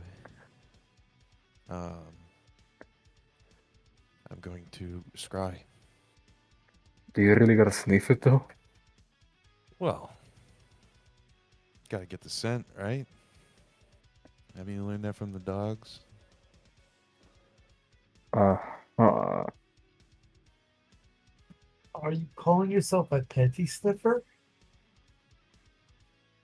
Tidy whitey sniffer. I heard panty raid. Oh. You never know what you're gonna find. We're well, still I talking think about it'll be panties. best. I think it'll be best if we go and see. Okay. So, yeah, let's go to his room.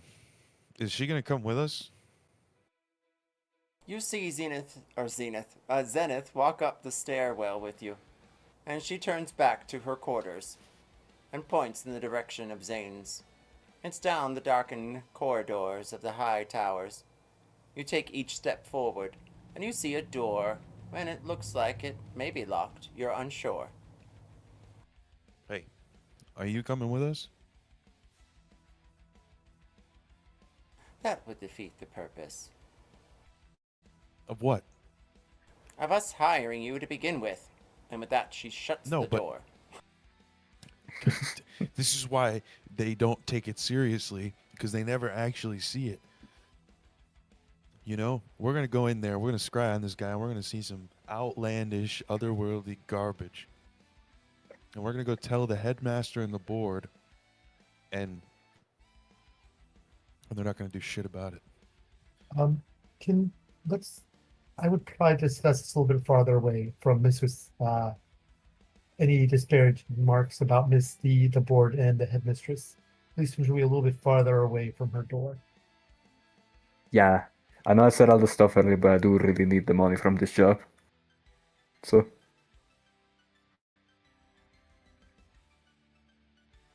Okay. All right. Listen. So do I. But all I'm saying is I wish they would pay a bit more attention to what we're trying to show them, because they're acting like we're not showing them anything. It's kind of a you had to be there situation.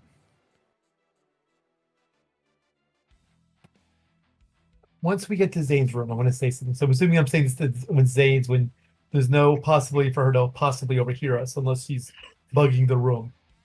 So I'm gonna wait to say this until we're in the room.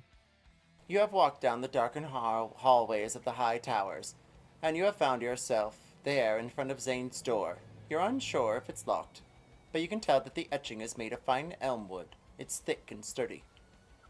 And it's engraved, well, with all the markings of Corvair. I guess I'll try to open it. Before we try opening, let me just see. I'm going to ritually cast detect magic if you don't mind. I just want to make sure we don't walk into anything. That's probably a good idea. If you'll do it, I'll take the time to also ritual cast Find Familiar. And someone might die.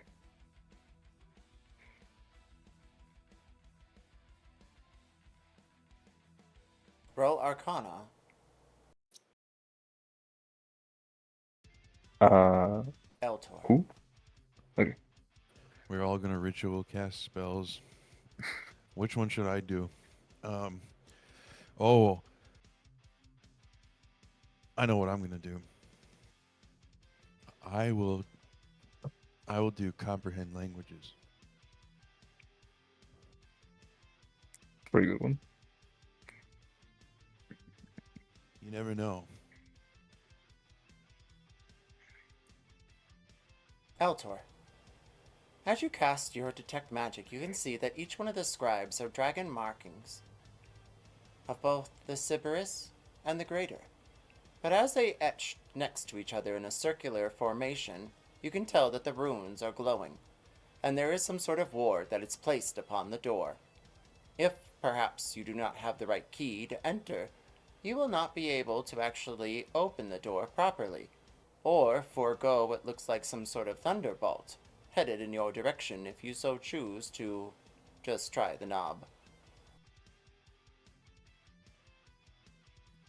Let me go back to the headmaster and see if I can get the keys from her for said door. However, in my opinion, I do not believe the headmistress, the current headmaster, headmistress, I guess, is very competent. And I think it would probably be a better idea if we try to avoid her and speak directly to the to Miss Lathorn. Sorry, to Mrs. Lathorn, if we have any we actually want to get things done here. Who needs to unlock a door to get behind it? There is spells here, and I would prefer not to trigger the spells. What can I dispel the spell? You may try. Okay, show me where it is. I will point out the magic, And I will dispel it. and I'll tell him what I am seeing in detail. Any ongoing spell of level 3 or lower on the target ends. I have to make. Wait, do I have to make the check for it? So anything 3 or less is automatically dispelled.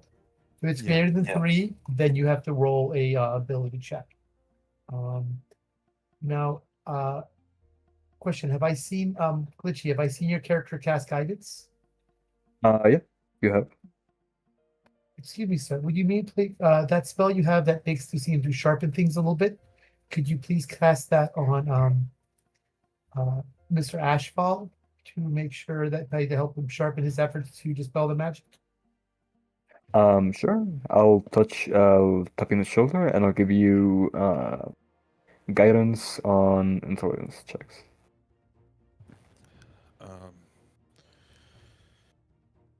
Okay. Oh my god. That's not one right there. I'll use an inspiration. I'll use one. I don't use them often. I will use one right now. Hold on. I want to make sure. Okay. Oh.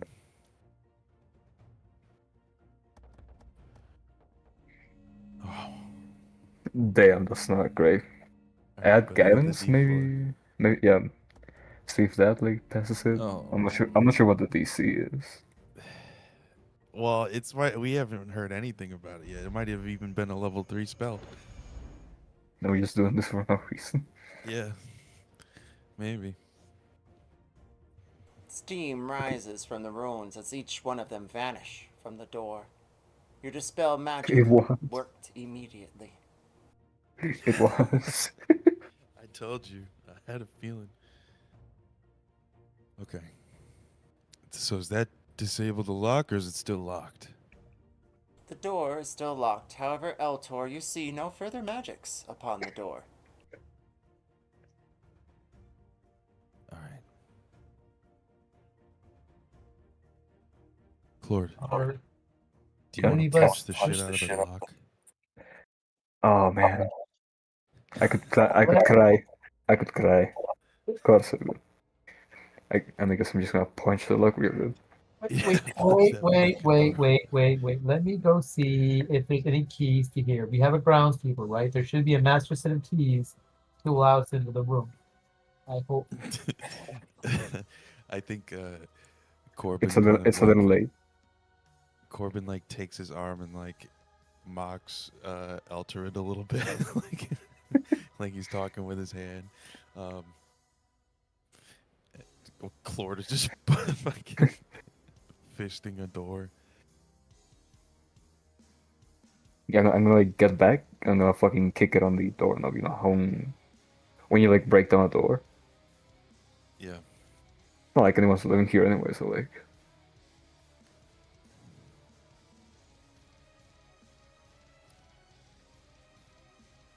Roll to hit. Like, okay. Roll a hit. You missed the stationary door. Alright, it's pretty decent. 21. You bash the door open off the hinge on the top. The bottom of it still stays attached, but the door looks, well, broken, and it swings open. There we go. As simple as that, lad. No need to ask for keys.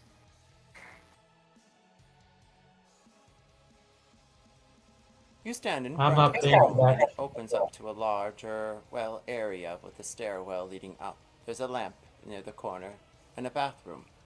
To the left, yet another door, and it seems to be closed. Like before, there are runes etched onto it. Eltor, with your eyes, you can see. Roll Arcana.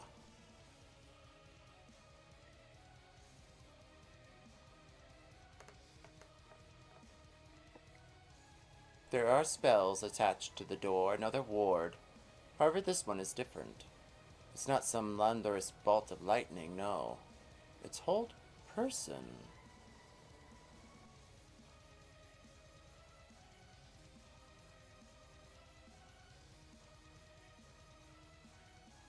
That's on the same door we just opened, or Think we found another door? There is another spell here.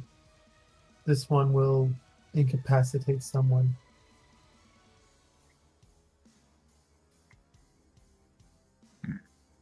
You, Mr. Ashfall, do you need me to dispel this, or do you have this one? Klord, as I you think step I'm- into the room, something Oh, shit. happens. The boards Oh, below shit. you begin to crickle and crack. And then, Eltor, you notice something beyond the boards. Well, in fact, there is a spell that begins to quicken under Klord's feet. Oh, Eltor, shit. you have mere moments to inform him, or see what happens next. Can I grab him and pull him back to us? Roll athletics, or to hit. Can I try to help? You may, and provide the help action to Eltor as he swings out to grab Klord's neck. I grab his ear.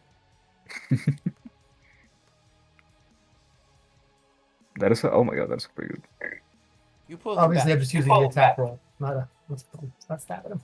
That's okay. You can switch your damage for grapple and then pull him back. So I'll give you that.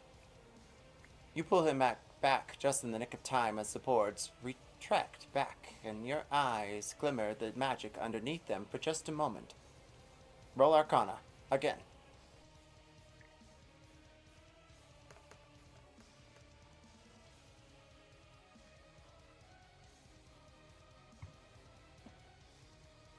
With your 15, you can tell that the spell is deep.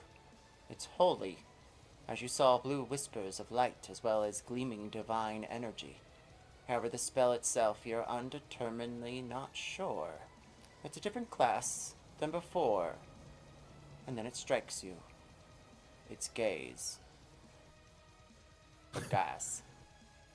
It's almost Geez. Pride Month.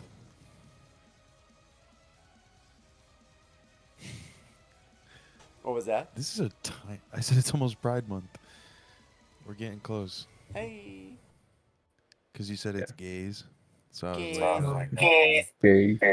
Mr. Ashfall, do you think you can there is magic underneath the floor here. Sorry, what is Klord's last name? Sorry, Magnum. The last name. Magna. Magnum. Yeah. Magna. Magma, Mr. magma. Ashfall, can you dispel the there is magic underneath the floorboards? Can you dispel that? And Mr. Megla, if you could again sharpen his abilities, please. No worries. I can. And I'll do so. let's try.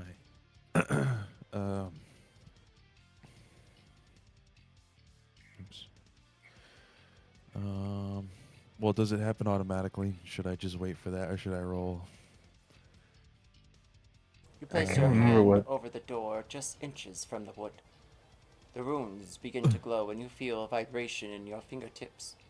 Roll an arcana check.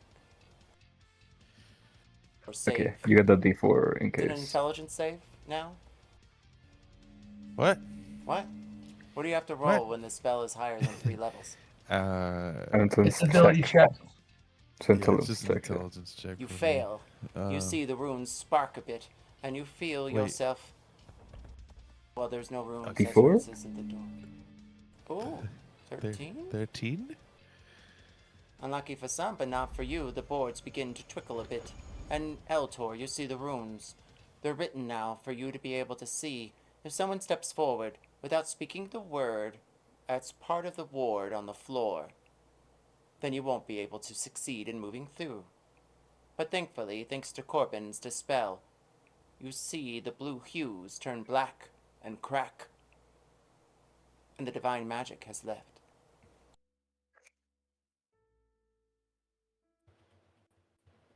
You succeed, Corbin, as Eltor steps in. Okay. This is a very small room for the headmaster, don't you guys think? The map is disproportionate to your size. Oh, okay. But Oh. you are correct.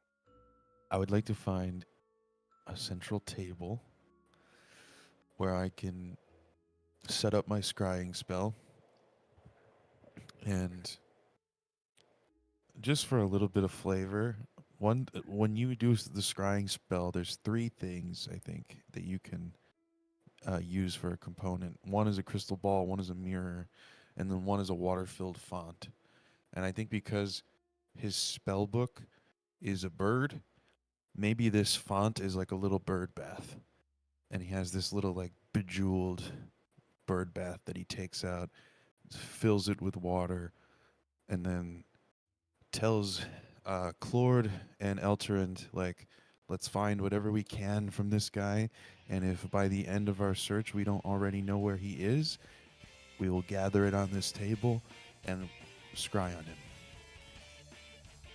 Sound good? That's also alright. I think we should be careful. This place is trapped to high health. Yeah. Oh yeah. I'm hurt. I'm still. My ribs are killing me. You're not feeling well. And he'll go over and cast Cure Wounds on you. Whoa. How much? I don't know. 16. Nice. There you go. Okay. Back when I worked here, whenever someone would get really injured, I'd help out a little bit.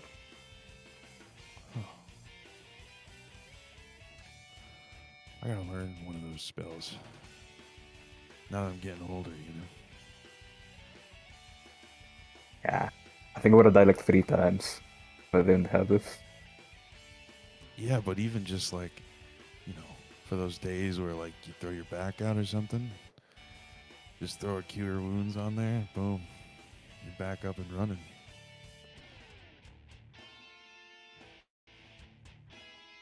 A scrying bowl? No. An SBB? A scrying bird bath? Oh yes. Corbin takes out from his bag a small bowl that glints with blue gems. But he sees no table in this small room that leads with a stairwell upstairs and a lamp. The bathroom You looks like there's a bastard. toilet and a bath that's drawn in a window. The only one. And the door in front of you with hold person and runes marked around it. Oh yeah, DM. Well, I conjure a very small table, to a table that could fit in my hand. I think probably. I forget the limitations of my conjuring. No larger than 3 feet and no more than 10 pounds. So a very light 3-foot table. And I put my bird bath on top of it because I'm not scrying in the toilet. DM. I'm sure people do that all the time. I've done it before, and I refuse to go back to that life.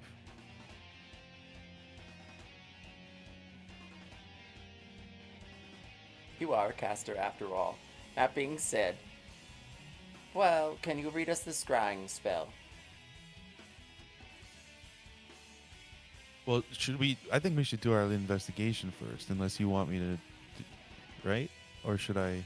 I mean, you have no on, components let me- to be able to scry, so I'm curious what you'd have to do for it. Well, no, you don't need anything to scry necessarily, except for the bird bath. But if you have knowledge of if your knowledge of the target is secondhand, firsthand, or extensive, then you get different modifiers. And then also, if you have the target's picture or likeness, garment or other possession, or body part, lock of hair, or bit of nail, you get they get a bonus, basically. So I think, yeah, Probably a good you idea just to have look to. for something. Zane has to roll a wisdom saving throw, and depending on how many things we can find from him, like if we can find some hair and some fucking toenails from this guy, there's no saving him.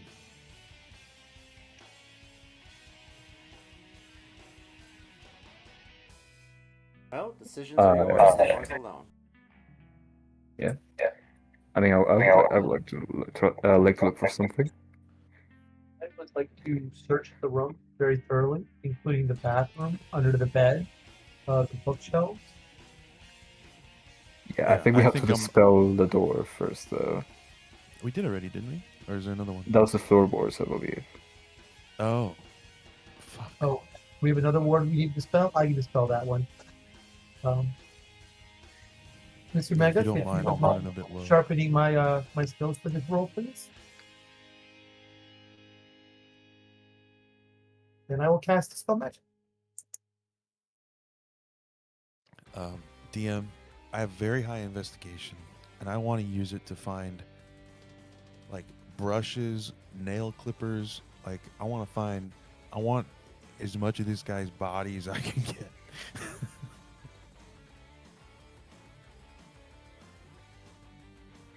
I mean, I'll probably like search around and like by his pillows. There's probably hair there. Hell yeah. Pillow hair, dandruff, maybe? I Fuck don't know if no. that counts. We find one of his fingers in a drawer. I mean, you have a scrying bowl right here in the bathroom.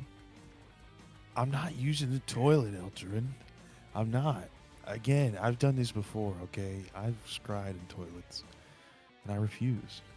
I saved up, like, a few months at Morgrave, and I got this nice scrying font made.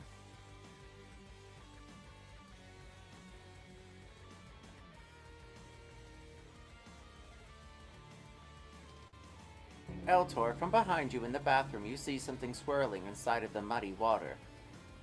And then your eyes are drawn Gross. again to the ruins. Corbin, you can try searching in the bathroom. Klord, Is there anything you're doing as you watch everyone else decide how they're going about their business? Yeah, I wanted to check the pillows in his bed for hairs. You'd have to get through the first door in front of you. I would like to dispel magic the first door then, because I do also have it.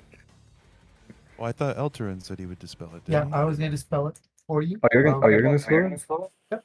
You got it. Don't you need to roll a ability check? I'd say, or does it automatically dispel? Eltor, you place both hands in front of you and make motions through the air. The ley lines begin to appear one by one, and you press them forward upon the door. The runes sizzle and crack and burn, and you must roll an arcana check. I'll give you a guidance note. Oh, con check? Okay.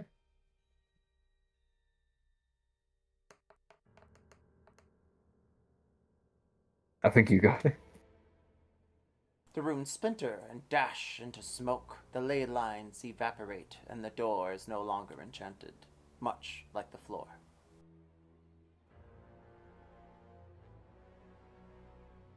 This will be my investigation check. So I put my glasses on.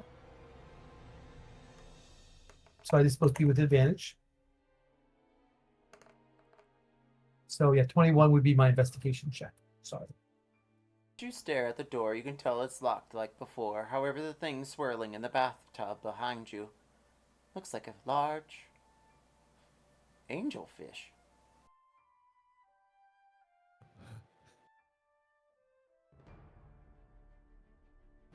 Does it look like a familiar?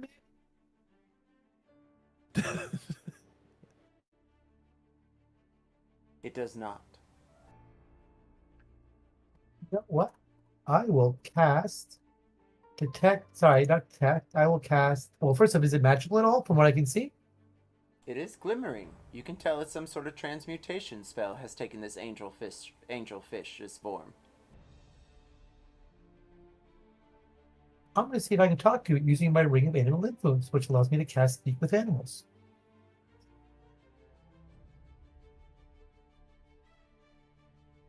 Eltor wanders into the bathroom and kneels down by the bathtub. He begins trying to speak to the angelfish. Well, I have comprehend languages. It might come in handy. Can I speak? Corbin and Klord, what are you doing? Finding every follicle of hair that this guy left on his brush. Yeah, now that the doors. Well, I'm probably in the bathroom, I think. Maybe. Unless you want me to follow you. I think I can check the other bedroom. Klord. Okay, so. Yeah. There's gonna be a magic room here, right? Power word kill. I just die, bro.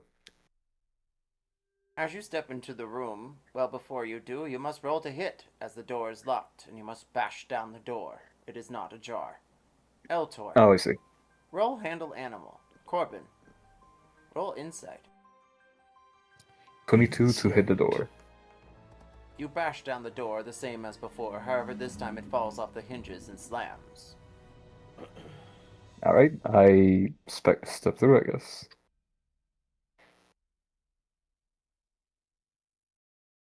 Alright, Klord, stay right there. Corbin. Uh-oh. With your insight, you stare at the fish that Eltor tries to speak with. They put their hand into the pool of water, and it bites them for just a moment, but then circles around their hand. Eltor, what are you saying to the fish? I'm going to ask him what he's doing in the bathtub.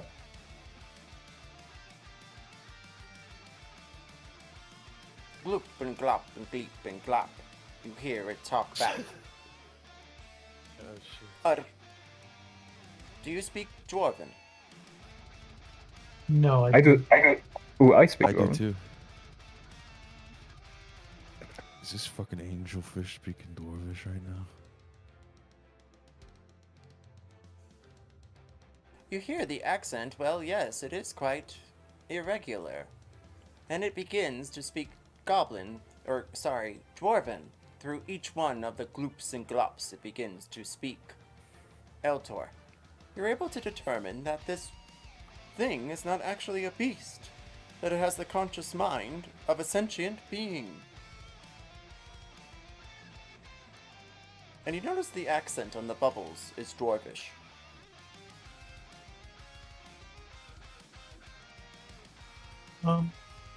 If it's been polymorphed into a beast, I should be able to speak animals still. So I should be able to understand it. Excellent. So wait, what did he say?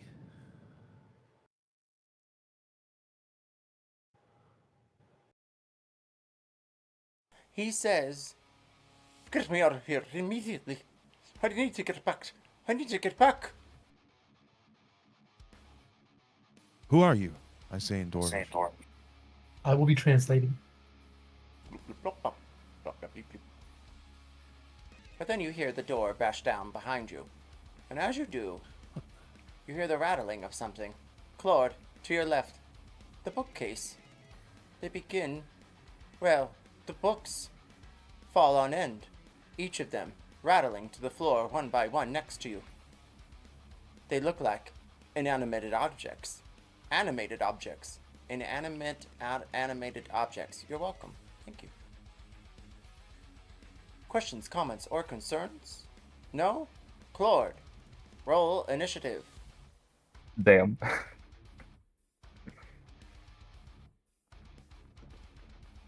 Ooh, that's not great. Double fives.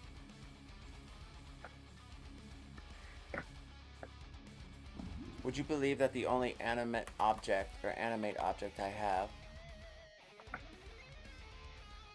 is these little brooms? They're very large brooms. They're pretty big.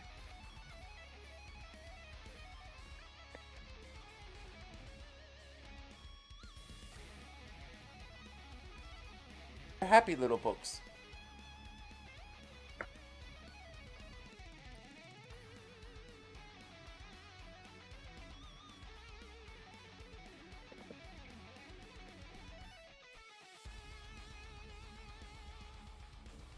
One of the books gashes the side of your head. What is your AC? My AC is 21.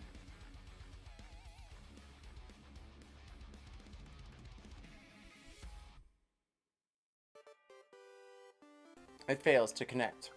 And then the second and third.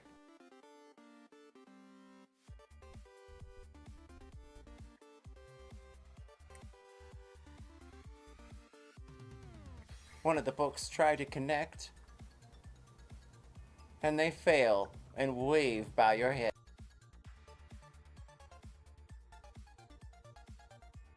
Well, Cord, what do you do next? I mean, I'm like surrounded by small enemies, which I'm assuming don't have much health. Tiny little books that swirl around your head. However, because of your AC, they do not connect. Okay. I will get a good old casting of Spirit Guardians up. Any wisdom saves from all of these creatures. Including us? No, you're fine. You sure? Yeah. What's the DC? Okay. DC is 18 wisdom save.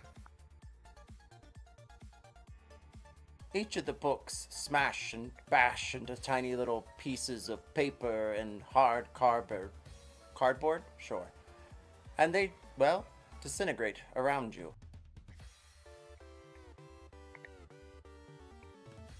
And then you hear something in the desk go pop. Go pop, I investigate. You open up one of the drawers, and, well, you see a familiar. It looks like they've been popped. And as they do, they disintegrate into tiny embers of arcane magic. Oh, well, I mean, Spirit Guardians doesn't go through full cover. Oh, well then you hear a pop. You open a door and see a small frog. They lick their eye.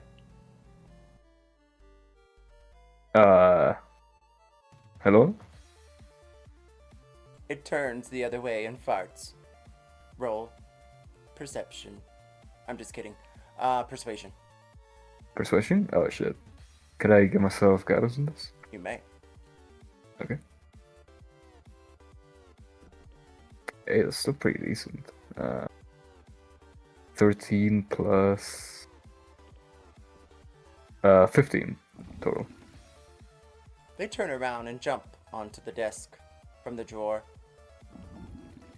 What do you want?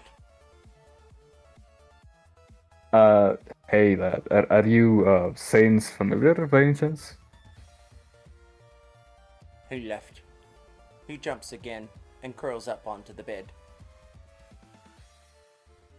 So you are, right? I'm Zane's familiar. Yes. Oh, that's perfect. Do you know where he went to? He croaks. Moonwatch. Right. When was the last time you heard?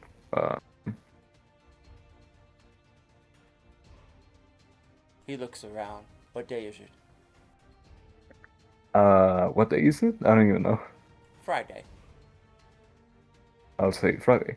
About a week. I see. You are like hear from him after he left?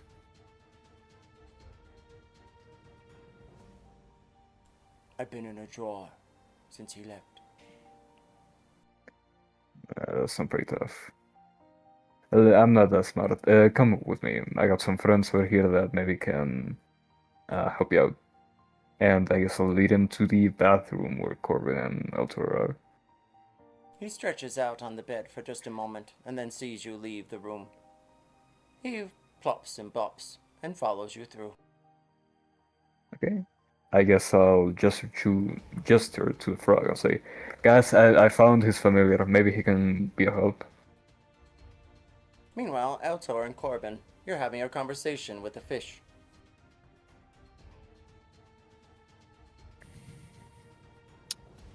Uh-huh. Did he say who he was? Roll persuasion. Oh boy. Eltor, are you aiding? You can roll with advantage. Yes, I will aid. Nice. Okay. Well, 18. My name is Eltor. What's his name?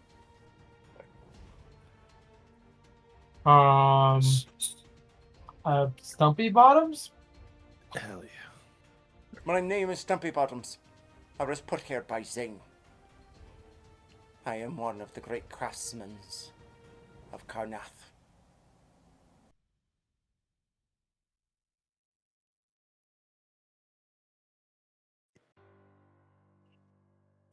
He's what? One of the great craftsmen of Karnath.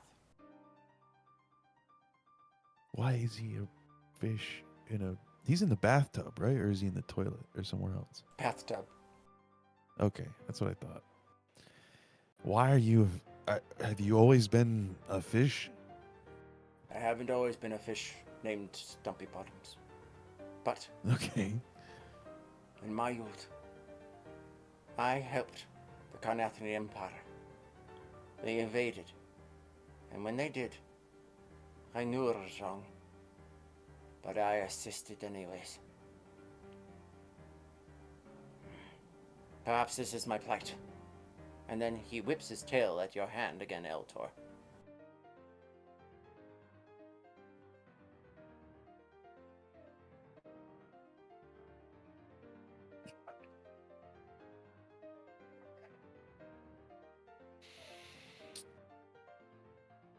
Where are you from?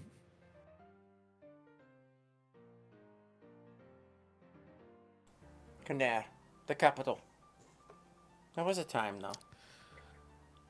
Roll perception or persuasion, either will do. Perception's better. Let's do that. 16. From the window nearby, you see a small ship roll in. It looks like it's the medical doctor for Emberlie.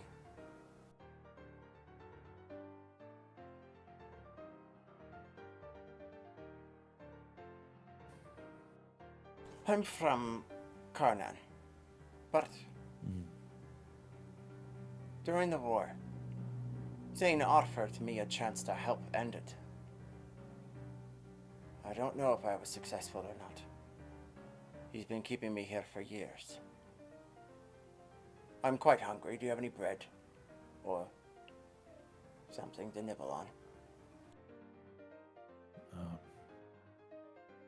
No, I don't. I can check the kitchen, and I'll go walk to the kitchen.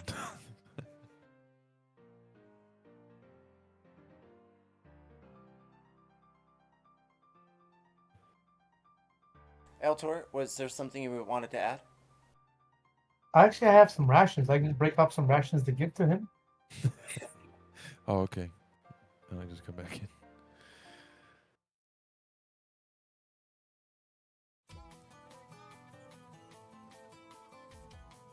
Klord joins you, well, at least in the doorway of the bathroom. He stares at you, talking to the fish as he has a frog behind him.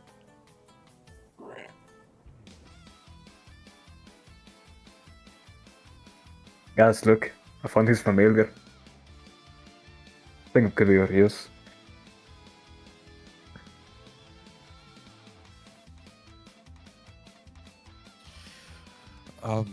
We also found an animal, but not as familiar, I guess. Just some guy. I think maybe he polymorphed. Did he? Is this guy polymorphed, Eltor?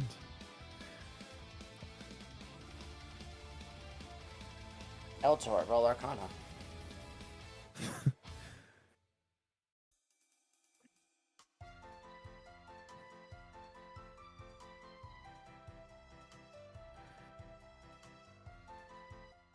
Also, can we What? Can we take a short rest?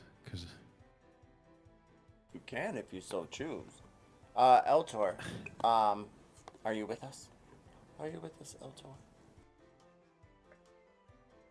Oh, perhaps he stepped away. Maybe it's a good time to do that also. We'll take 6 minutes and come back at 15 after. Alright. okay. Okay.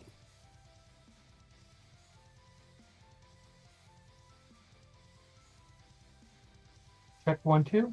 Check 1, 2. Oh, we're taking 6 minutes. We'll be right back at 15 after. Okay, were you able to hear me?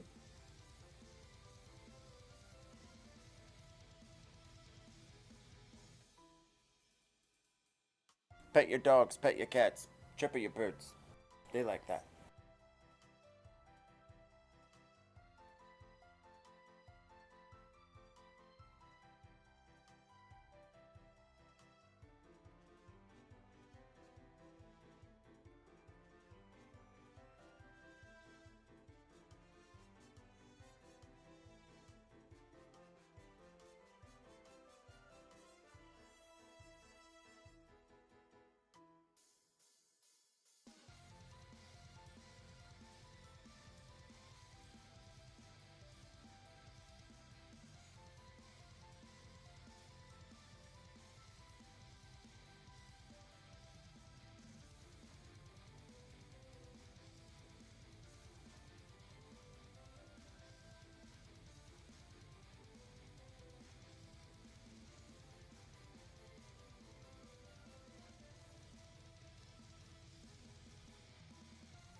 All right, we're back in 2 minutes.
Thank you guys for coming out tonight. I hope you're enjoying game in some capacity, and upon your return, roll a perception check.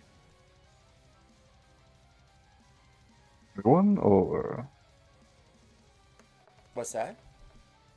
everyone or Yes. Mm-hmm. it's a nat 20 right there. Damn. That will make sense here in a moment.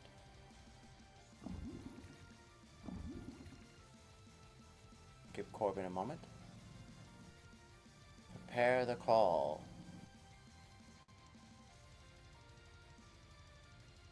You guys can hear me now, correct? Am I Yes. audible? Yes. Yeah. Thank you. Yeah.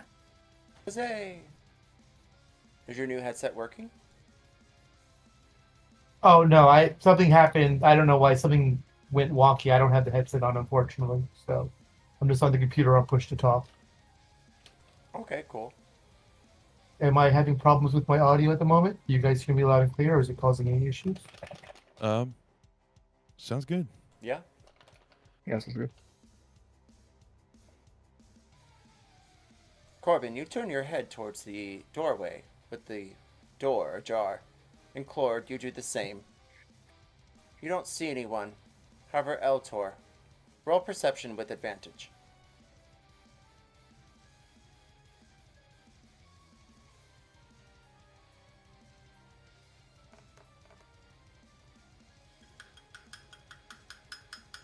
You're still unable to determine what they're looking at as you're staring at the fish called Stumblebottom there inside of Zane's bathroom.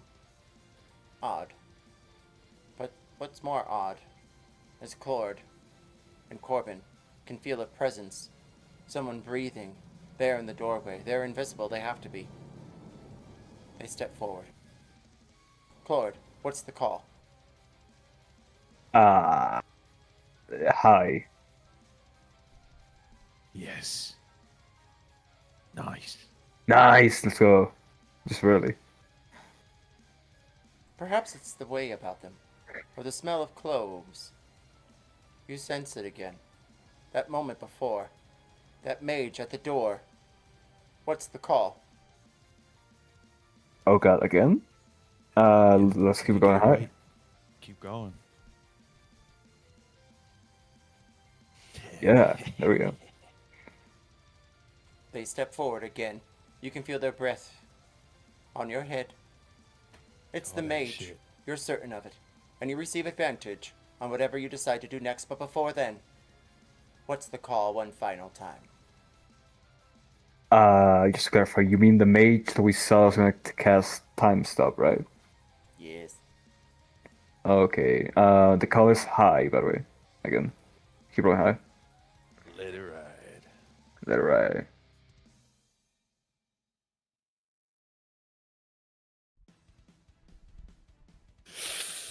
Fuck. You receive your action, as well as an advantage on initiative if we reach that far. Yeah, I mean, I'm looking. Do I have something for invisible? Do I have like branding smile or something? Just start swinging. I mean, maybe, probably. Fuck it, yeah. I'm gonna start swinging. I'm gonna swing at him with booming blade. It's booming fist. And you said receive advantage on it, right? I think I've seen that movie.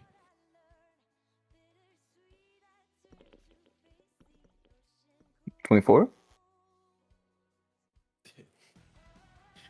24 hit. Okay, that will take this much damage.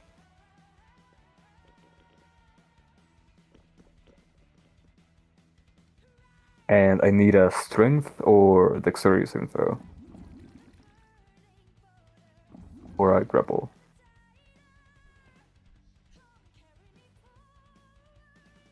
17.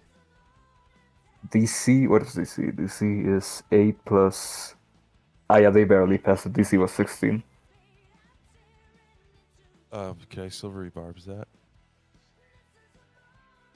True. You can. Hell yeah, I will.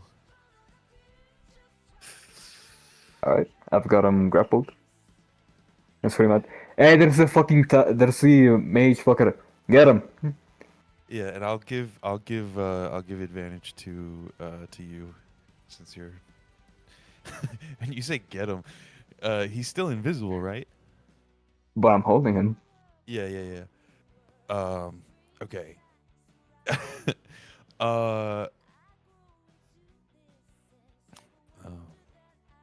Okay. Are they invisible when you attack? I thought they came out of invisibility. Because it's not greater invisibility.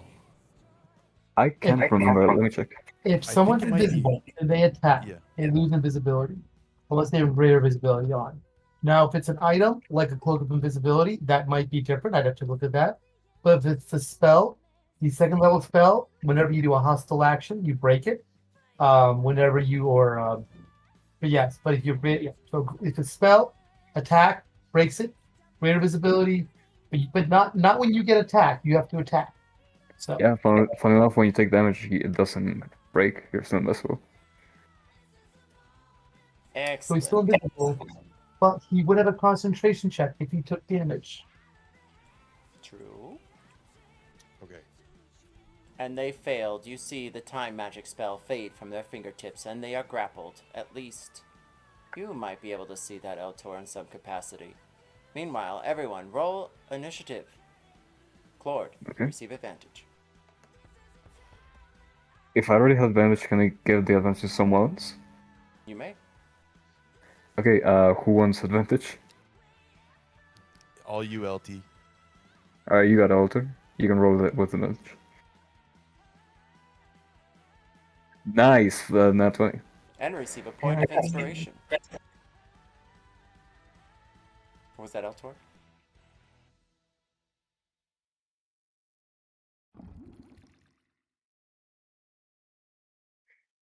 Corbin, you're a 19. Excuse me? 19 for initiative? Yes. Fabulous. Alright, top of rounds, Eltor. You stand there. It looks like Klord is holding someone or something, but you're unsure. You do have disadvantage when you attack. However, the fish named Stumblebottom is still swirling around next to your hand in the bathwater. I'm going to do two spells. No, phrase it. I was going to do spells. I'm going to go into Blade Song, and I'm going to cast the invisibility.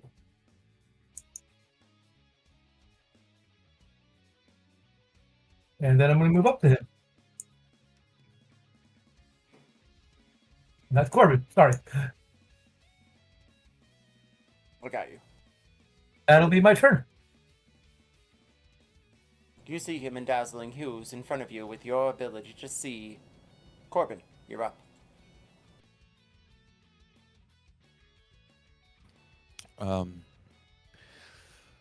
Okay, so we can see him now.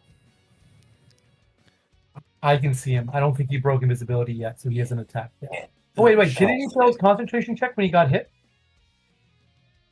Yeah. Damn. Thought so. Yes, he failed. You can see. All right, so we are not going to cast the invisibility. Instead, We you're are going to go into Blade Song though, and fortunately for him, I out of most of my abilities, so I can't cast really cool spells. So I'm just going to smack him a couple times. Actually, I probably would have had Hegwig with me. I did call him earlier, so I would have Hegwig come over, give me advantage on the first one, and fly back into the bathroom.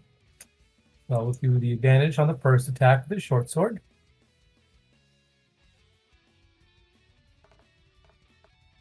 Oh shit. There's wait. Oh, is that a? That didn't sound right. Hold on. What did I roll there? Oh, I rolled. Yeah, probably failed. We will then attack with the vicious scimitar.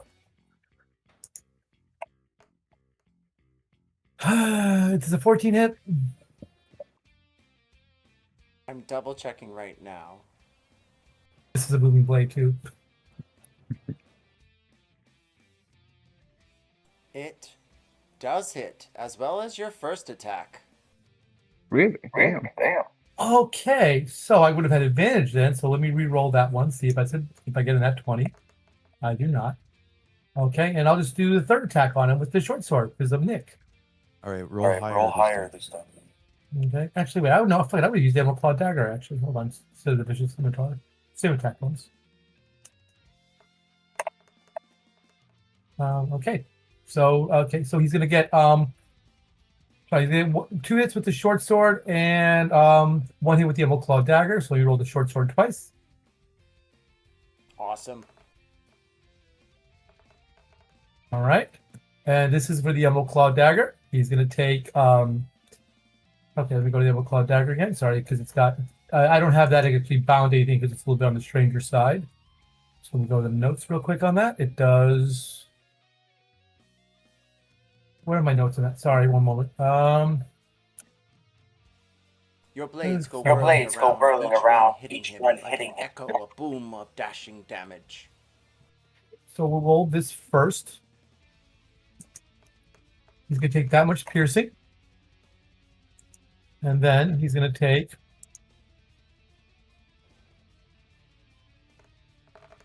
that much psychic. And then in addition to that, he's also going to take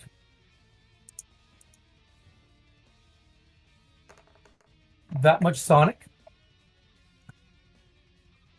And then if he moves, he's going to take 3d8 sonic if he moves.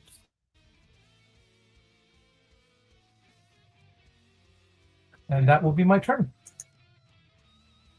You notice each thrust of your blade, each dashing hit. Well, it doesn't strike him as deeply as it should. However, your magic, it does bash him a bit. You see his skin almost shiver and crawl. And you notice the hat he's wearing is like a robe. It's attached to the back of his head and goes down around his shoulders. He is of Under. Oh, and that's right. I believe he is considered to be grappled, I believe, because of the what's it called? Because the Emerald Claw Dagger hit it. He was already grappled though, wasn't he? He was already grappled. I'm grappling. Now he's double grappled. He's On super the front duper and the grappled. back. He's grappled all over the place. Corbin, you're And I up. will From the top rope. Elbow slam. I just climb up onto Klord's shoulders and just elbow slam him in the middle. No, You're not gonna get much height. yeah, I know, but it's Ooh, these are strange. Ooh. I don't want to do that. Can I search him? Yes, you can. I want to try to search him, like disarm him, maybe. Is he weapon? Is he armed? No. Okay. So yeah, I'm gonna frisk him while he's double grappled, and like see if he's got any like spell components, notes, fucking holstered firearm. Who knows? Whatever, you know. Roll investigation. What do you got on you, pal? Huh? 21. You got anything in your pockets that is gonna hurt me? Huh? Kind of like slaps him. You see he has a small Just a- bag of well, yeah. holding, and you swipe that easily. He grunts at you. Ooh. Unhand me, you Morgravian mongrels. Oh, it's you again, huh? What's in this bag? Inside his bag, you open it up, and you see, well, it looks like a map. And you also see another wand, a key wand, like the two of you already possess. And, well, that's about it. Besides what looks like a small bauble. You're not sure, it just looks like an orb. It glows with some sort of green tinge inside. Green tinge, however, reminds you of the Museum of Karnath.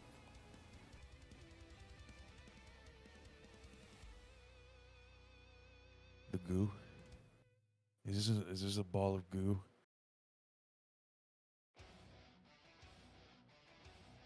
Anything else, Corbin? Yeah, I guess that's it. Yeah, I don't know. Alright, Klord, you're up. You have him grappled. He struggles a bit and tries to get loose. Alright.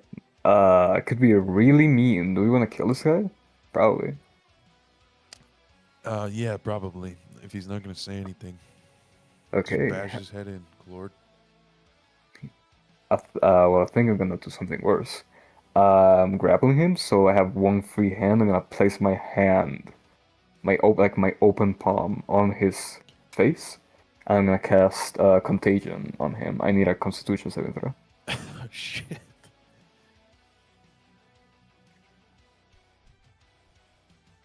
He coughs and wheezes, and bile begins to pour out of his mouth.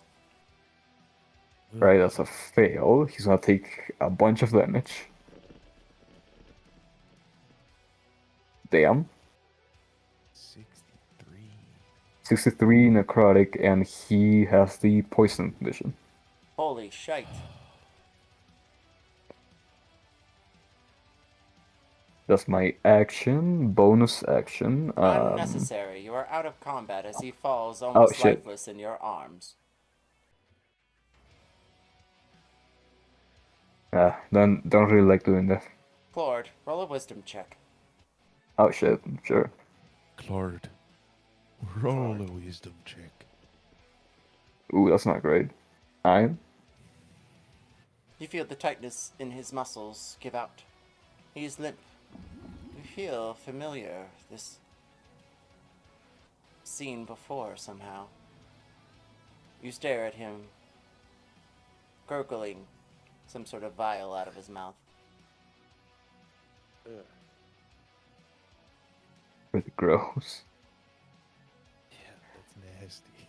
Stop doing that. Well, I Is he mean, it still worked. alive? No. Fuck no. Oh. I thought he was doing that on purpose. I couldn't tell by the look on his face. Those dead eyes. I don't believe so. And I kick him on the side, see if he reacts. You kick him on the Just start side. kicking him. He is lifeless almost, as more vial pulls out of his mouth and onto the floor. Hiccups. Gross, stop doing that. I'm not doing anything. No, he's like pointing at the guy on the ground. He's like, stop it. Stop. You're making a fucking mess. I will guy. quickly search him before he disintegrates or something else. Yeah. He had a map on him. I'm going to take a look at that. It looks like a I blueprint do of have- Morgrave University. You tap your finger wherever it points and you see small lines indicating, well, the direction to go. It looks like some sort of walking map. Eltor, roll, search, investigation, insight, perception. I'll give you guys if I can. Obviously. That's guy great. had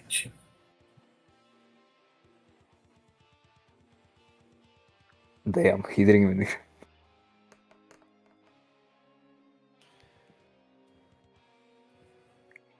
Roll 2d6. This is insane, dude. This guy had GPS. He had a Garmin in his pocket, and we just killed him with the plague. Yeah, I just.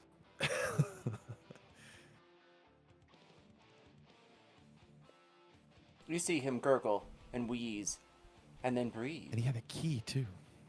Oh, he's not Also, dead. He's fucking back. Stomp him. Do you stomp him? I just look for something heavy to like. Is this the same thing that happened with what's her name? Like, it looks like he's regenerating, like Lancaster did. Yeah, is it? I don't know. You find a sash. It looks like it's embroidered with the markings of Under. There is a large, orb. It looks like it's mended in silver, and 2 wings outstretched from it. The other item you find, as you pull back his robes, he takes another breath, but then you hear the crushing of his neck from the stomp of Klord. He is dead. You Fucking find a small thimble of a ring. It fits on your pinky. Do you put it on? Not till I've been identified, no. That's a cursed ring right there. Yeah, this whole thing is cursed. I don't even want this key. You want the key? You're the only one without one, Klord. I guess I'll take it. Sure, I don't see why not. And then I get immediately cursed as I grab it. What was it? There's one other thing I found too, right? Oh, the orb. Yeah, and then I found this green orb. Does it remind you guys of anything? So, I have a question. What does it? Did it look like he was not dead and we killed him, or was he like coming back to life, like something that what's her name did? Roll Like medicine. Glenn Cat. Oh, not that. Shit. I thought we were gonna walk out of that one scot free. His neck is broken, he is dead, but he had no rejuvenation powers of any kind. It just seems like the tattoos that are bored upon his face and his hands, looks like they're inflicted. And as you study them further, roll Arcana.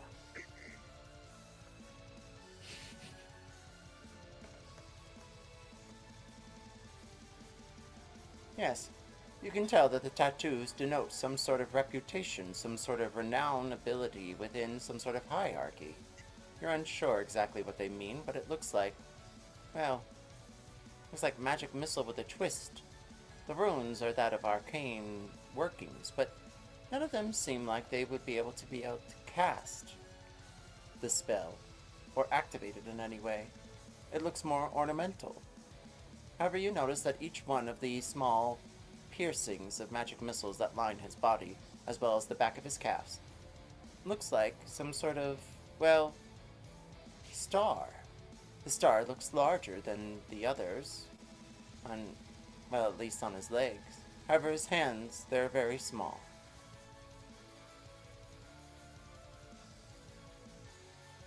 I think we need to not kill people till we know who they are. Or so we can, maybe try to get some information out of them. Well, that's the thing. I feel like we're giving people the chance. I don't think we're just going around murdering people. I think this guy was being a fucking creep, and he could have just, he could have just been straightforward with us. But I mean, And there's no reason can't get information out of him, and I will cast Speak with that. that's a good point. I stand corrected. He sits up immediately. His head swiggles around, broken in pieces. You look good.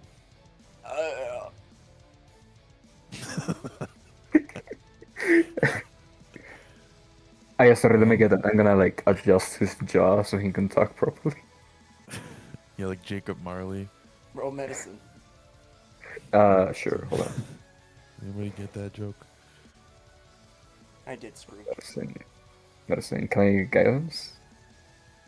Ebenezer.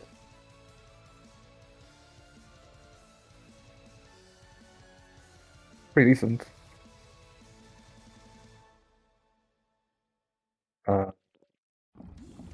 Just 17.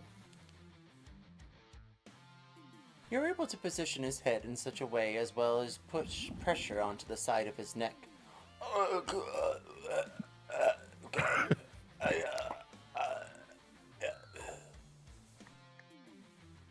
I believe you have 3 questions. I think it's 5. Let me check. Even better. Did this guy? I don't even remember this guy saying, like, what did he say? Anything? Yeah, 5 questions. I don't believe he said anything. No. Matthew, you Morgrave. I walked in and jacked him. We kinda So- killed him too fast. Oh, Eltor, what was that? We jacked him before he could say anything. This guy might have been an ally. We don't know. In Well, retrospect. no, because Well, no, we've had 2 instances with him, right? He didn't attack us the first time. He just cast Time Stop outside the door. Why? I We know. don't He's know. weird. We could ask him. We could ask that right now. Yeah, we got to get our questions in order. We got to figure out what we're gonna ask this guy before he passes out. What's the plan?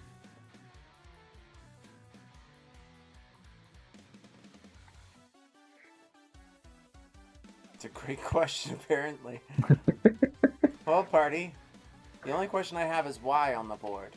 He turns his head towards Corbin. Let's try it.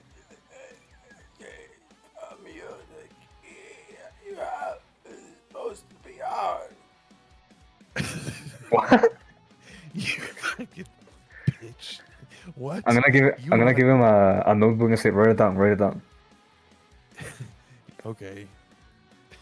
You think he's gonna write it down? Maybe. I mean, he didn't break his hands.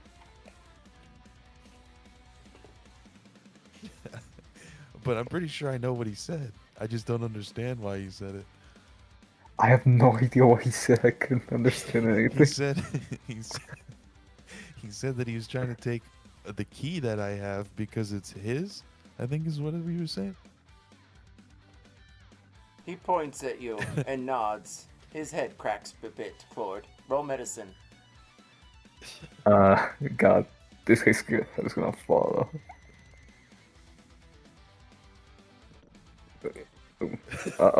Uh-oh.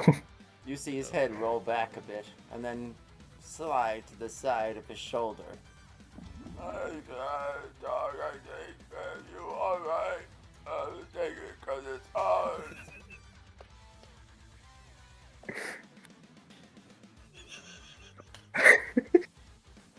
I think you made it worse, Klord. I'm What are you doing to this poor guy? I'm fucking trying over here, man. Oh my You god. already killed him once. You can't. What are you gonna do? All right. So did that count as 2? Did we ask 2 questions? He tries to asking nod the again, corpse. but instead just Oh, shit. yeah. Oh no. Okay, so we have Like the 3. D&D movie. Okay. Yeah, pretty much. We only have That's 2 the questions thing. left now. Okay. Good. Okay. All right. Let's ask. Okay. Who do you work for? He turns his eyes as they roll around his head in your direction. He tries to move his neck again. Klord, roll medicine. He goes, GameStop. I bought stock. Hey, there we go. 16. He swings his head around and you clasp the sides of it, keeping it steady. You hold him. His whole head seems to jiggle. The under. The under.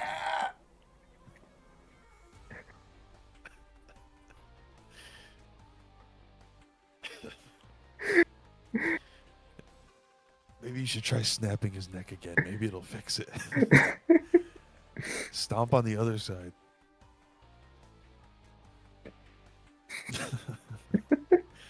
He stares at you, Corbin, his eyes wide, still swirling around in his head. Okay, listen. What the fuck did he say? I actually can't understand anything. Yeah, I don't know. I have no idea what that one was. Und Deer, maybe? there! And then he There, falls dead again. Fuck! Oh, shit. Wait. Did he... Okay. You asked him who he works for, and he said on Dare. Isn't that a place? He works for the government? Roll a wisdom check or history. What? What kind of civil service is this? I kick him again. History? 24. Undare or Undarian is a place. Undare, I believe, is one of the enunciations.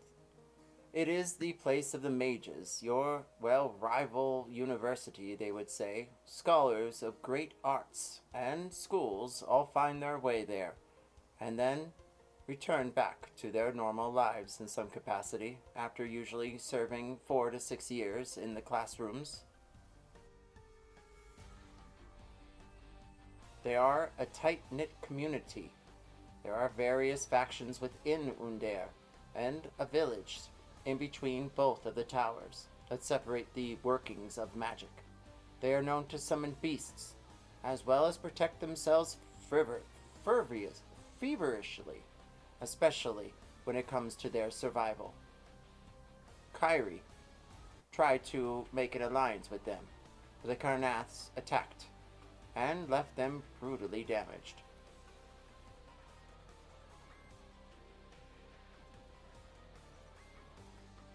Okay, well, fuck. God damn it. All right, Eltor, and you're like, you might be right here, but why is he going through all this trouble to get these keys? And why is he not communicating that ahead of time? Even in death, we gave him a second chance and we still couldn't figure that out. Well, if you want, we could wait 10 days, and then I can try this again. Oh my god. Eltorin, do you have any more jars that you could put this guy in?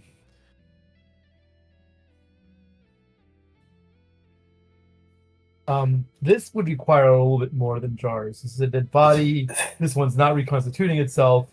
This one will simply start to decay and rot and mold. And no, I'm not sticking him in my bag of holding for 10 days. Well, he has his own bag of holding, so I can put him in that one. And then we put it in yours. That's a great plan. I'm No. possibly go wrong. Absolutely not.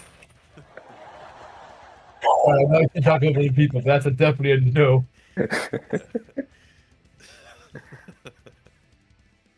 Absolutely not. And then there's another morning. Okay.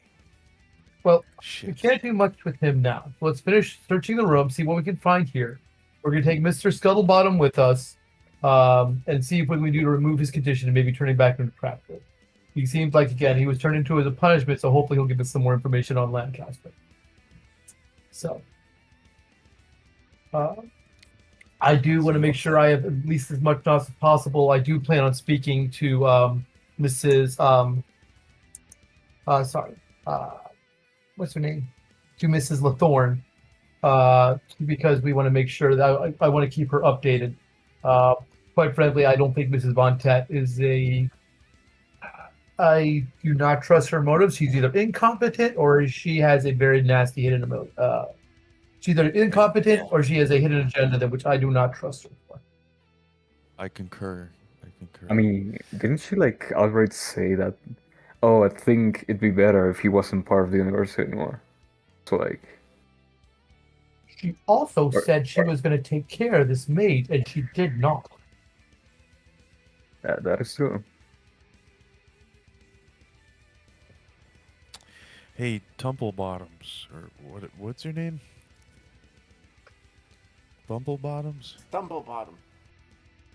Stumblebottom? Blah, blah, blah, blah, blah, blah. Can I put you in the scribe pool? Eltor is translating the entire time. Bloop, blop, bloop, bloop, bloop, bloop, bloop, bloop, bloop, bloop. I thought. Wait, does he not speak Dwarvish? No, he speaks fish.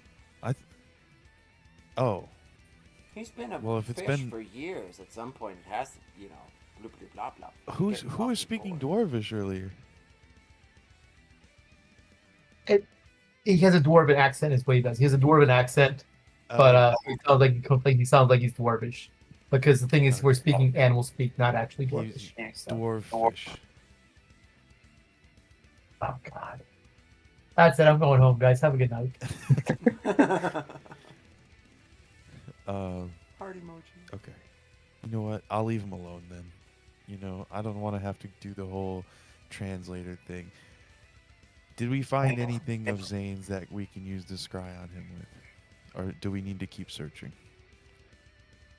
Really didn't have a lot of time to search. Something happened to Mr. Yeah. I'm going to mispronounce your name. I am so sorry. Klord's character, Mr. Megpop. Mr. Magnum. Excuse me? My character always refers to people by their last names. So I'm trying to remember your last name. I keep messing it up. I do apologize. Isn't Oh, I it- see. Magnum, yeah. Magnum. He pronounces it fucked up. Wait, So, Mr. Magnum, did you find anything in the room you were at? Because I was trying to do again. We found the fish for Mr. Stumpy Bottoms, and again, we still need to search the rest of the room to see what we find here. We probably will need to make sure we take any type of hair, whatever we have, so you can do your scrying, or maybe some sheets or something.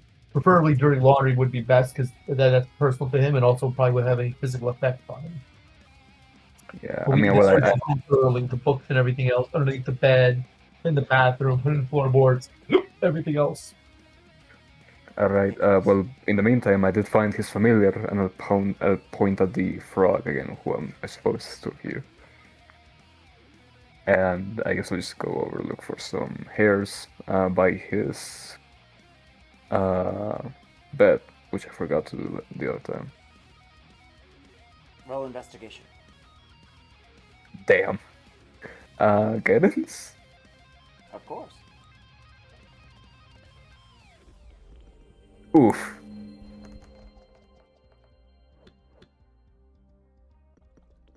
Five? The bed looks immaculately clean. You search around, you shuffle the sheets, but not even a whisper of a piece of flake skin from sleep. However, Corbin, what's the call?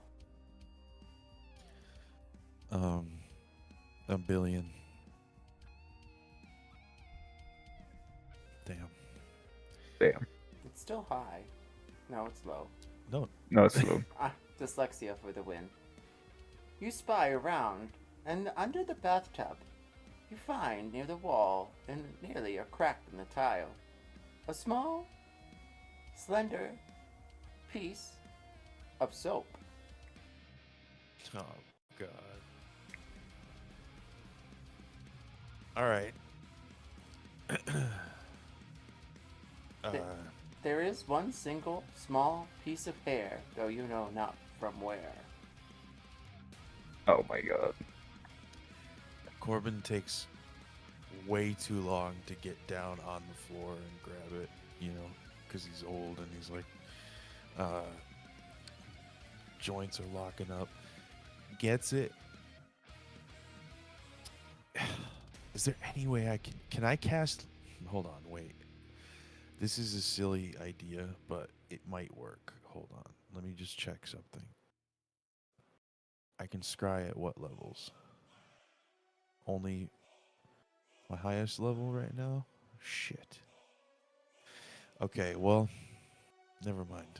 I had an idea, but I don't have the spell slots for it. Shit. Okay.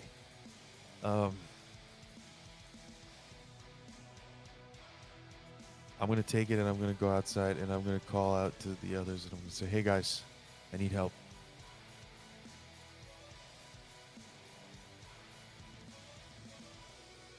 Yes, Mr. Ashfall? Hey, you see this? And he's gonna like hold the soap up to you. Yes. See the hair? Yes. You think it's Zane's? Okay. No, do you think it is? I look at the familiar. Okay. And I will say, is this Haynes hair? He stares at it. And he nods. This is. Thank you. All right, boys, that's our ticket. Was there anything else in this room I was searching? Like any other hit, like, anything like, hidden doors, panels, anything in the books that were interesting, or in the other room where Klord got focusized? Roll investigation. I already rolled once. Do you want me to roll again? Yeah. Because the first time okay, come on. Yeah.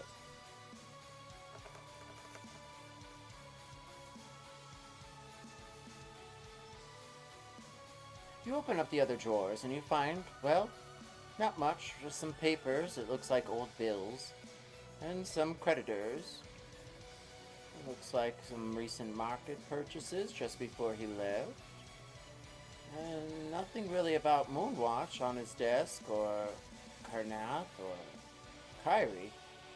However, you open the last drawer on the left, and there is a gleaming ruby. It's etched in some sort of, well, gold. And it's attached by a string of burlap that's been woven together.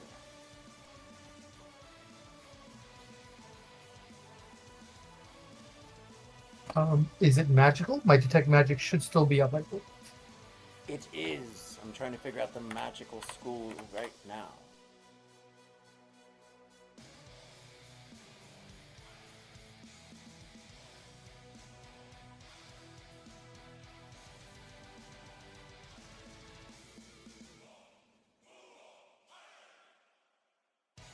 Any of you doing anything else? I'm just waiting at the scry pool for the other two whenever they're ready.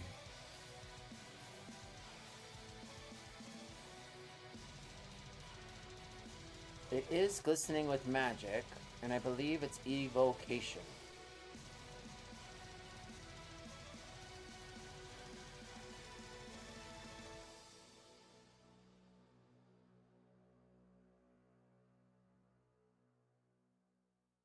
You have to roll some sort of arcana check or identify.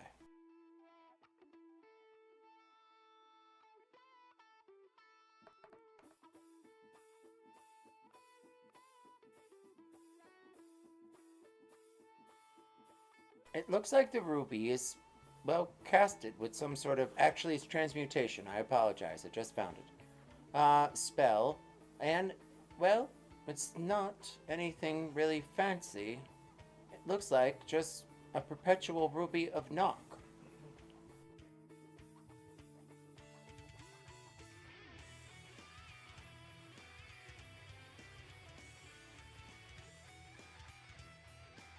So it can open a door, a box, or chest, anything within sight, within 60 feet range.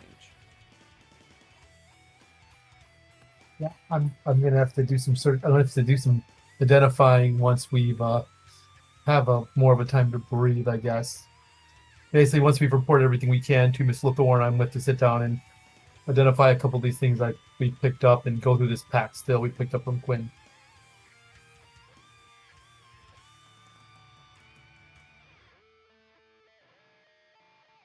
Alright, Corbin. Yeah. You're the only one left, I believe, with a scrying spell of some kind, unless there's anything else Klord or Eltor or you decide.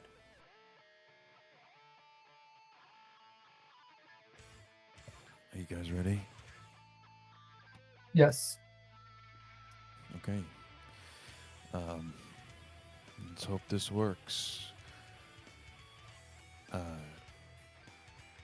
I think he takes the soap and, like, hairy side down, like, washes his hands in the pool a little bit with it until the hair falls into the sudsy, soapy water, and then almost like clouds parting in the sky, the bubbles reach the edge, and then the center starts to kind of fuzz into.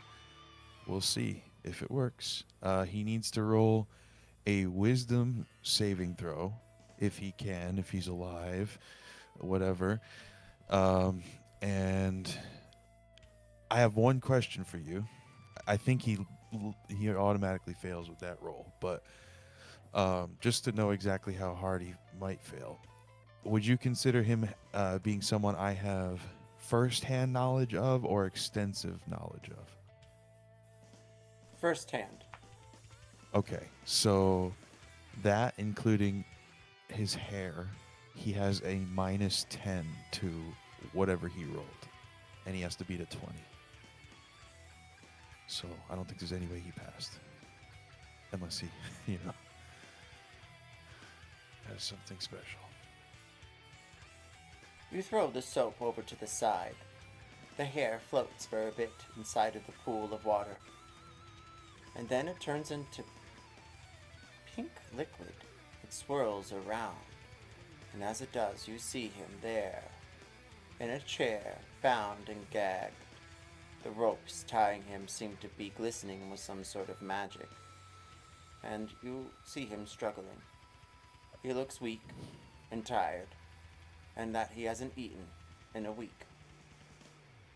You see him inside of some sort of shack. People are walking around, their sun gleaming through the cracks. You hear them speak. The accent is familiar. Roll a wisdom check. Okay, I just want to briefly. The spell creates an invisible, intangible sensor within 10 feet of the target. You can see and hear through the sensor as if you were there. The sensor moves with the target, remaining within 10 feet of it for the duration, which is 10 minutes. If something can see the sensor, it appears as a luminous orb about the size of your fist. So, just so you know. And then wisdom check. Here is the wisdom check. 10.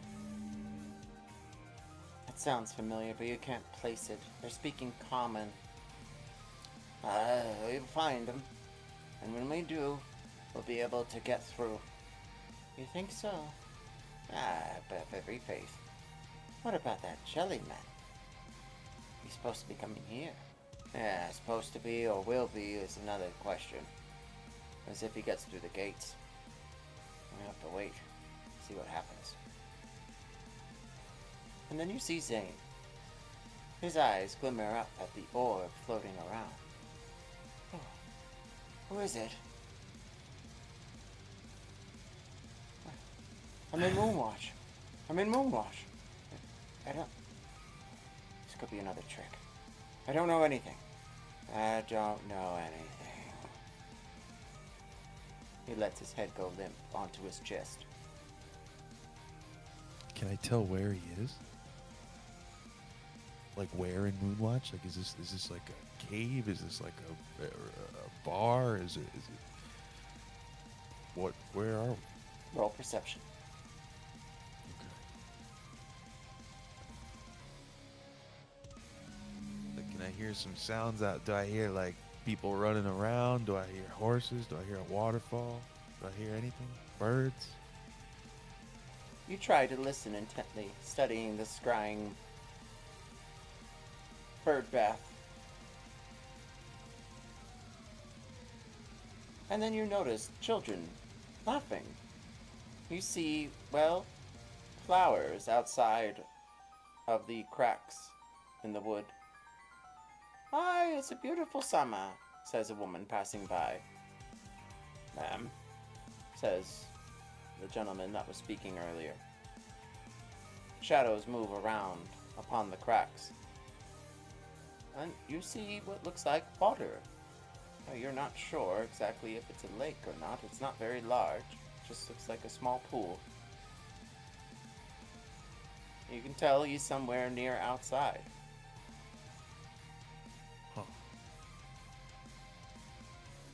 Sorry, I'm back. I had to step away from it. Welcome back. Do you guys want to wait the 10 minutes and see if we can hear or see anything else, or you think that's good enough? What's going on right now?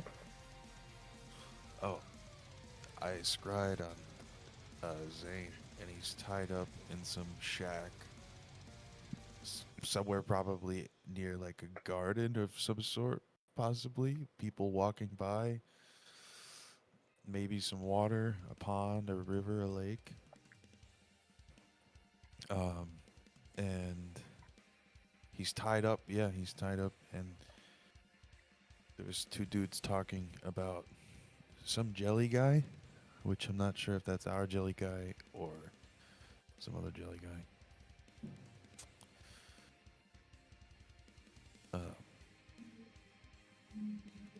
That's about it. I mean, right now he's just sitting there. Is he doing anything else, DM? No, but he does look like he's been beaten and bruised. He has cuts around his forehead, as well as bruises on his arms. He is shirtless, though he's wearing his, well, casual pants, it would seem, and strong boots. But he is, well, bound to the chair.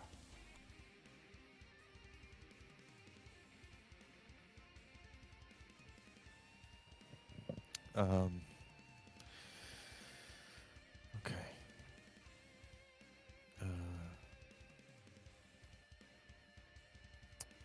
I don't think anything's gonna happen.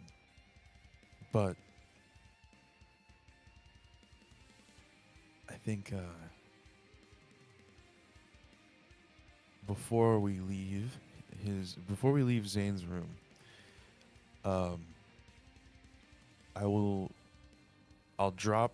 like clean up the the soapy thing. I'll get rid of that, and I'll cast arcane eye. And just put like an invisible sensor in here, like maybe right near the entrance, which can stay for an hour if I concentrate on it. So I just want to keep it there just to see if anybody takes advantage of us breaking into this room. But I'm assuming we are going to go report this information now to Lathorn.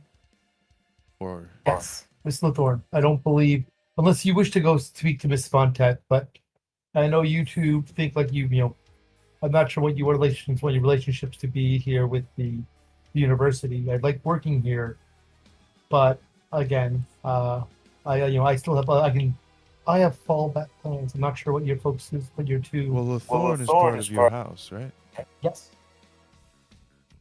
I think that alone makes her more trustworthy than Yenneith. But I think Yenneith is also creepy. So I like that lady. Her coat fit very well. Her makeup was nice. And she wasn't mean to me when I put it on. So, that's a good sign. I was quite worried that it was going to be a scene. There's a thing with Sire, I almost gave her my coat. I thought about it. No. But. And what do we want to do with this body we have on the floor? I mean, it has like the plague. It has the plague. It'll probably just like fade away. Eventually. I look at Stumble Bottom and I'm like, maybe we should flush him. What do you think? No, we're not flushing him. We're taking him with us. No, the dead body. Oh, the dead body? You're going to get that down the toilet? I'm not cutting it up.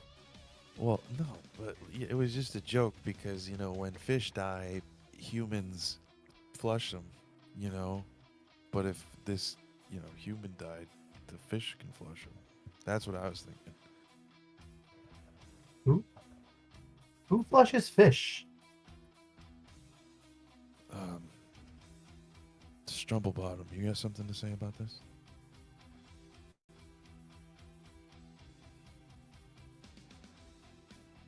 Oh no. Strumblebottom Oh, is no. dead. He drowned. He drowned. What? He's a fish. All right. Now, so the two questions we would do that we do again, we do want to base everything we found about Lancaster. We do want to make sure we bring to her. The question is, do we bring Stumblebottom and do we bring to Mrs. Lathorn, and do it about we let her know that about this mage which attacked us. Yeah, I mean, I think she wants to know all of that, but yeah, I don't. Klord, you said you're the bestiologist. Can you do anything about these animals? Funnily enough, I don't actually have to speak with him. So, Not really much. No, you But I put 'em know in a a lot about fishbowl. him. Did I kill him with soap? Is that what happened? Because I put him in the pool and then. Is that what happened? He was in the bathtub, so yeah, it must have some like resistance to soap. Mr. Stumblebottom should be in the bathtub. You used your scrying pool, which you brought with. So Mr. Stumblebottom is fine. We simply need to find a way to transport it. And the frog is still fine as well. We simply, again, like I said, I think we need to be taking both of them with us. I just don't know if we want to take we can take Stumblebottom to Miss Lathorn. And I can still translate. I think by that time I would have to cast again, but Is there any? I mean, I could conjure a fishbowl, and we could just put him in that for now, and then we just have to find a place to put him within the next hour. would get us out of the room, and then we basically go get a bowl from like the kitchenery or something. Exactly. Yeah. We could order a servant. I don't know. I don't know what happens up here when the headmaster's sweet. All right. I will conjure a pretty little fishbowl, something very becoming of Strumblebottom. Stumblebottom? I forget. I believe don't that's know. correct. Whatever. Stumblebottom. I will. I'll get him some fresh water too, if there is any, instead of this bath water he's been sitting in. There is a faucet where you drain water from and put it into the fishbowl you created. You swoop him up Nice. and place him inside. He swims around and sounds something like "Thank you."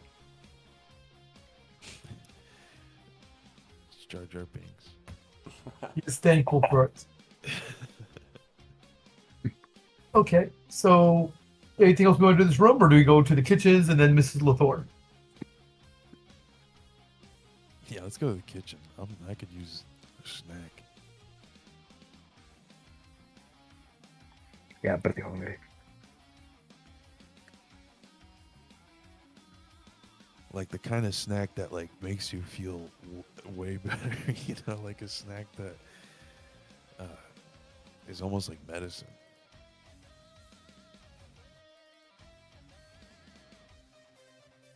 And what are we going to do with the body here? Bag of holding. But before I put him in there, I'm going to reach into the bag of holding and I'm going to think about gold and see if any gold comes out.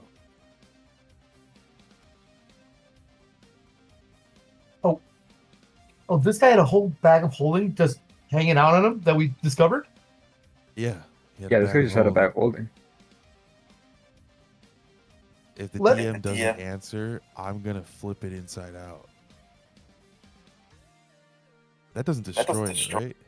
No, I mean, It just you empties basically start reaching and just pulling things out of the bag is what you do.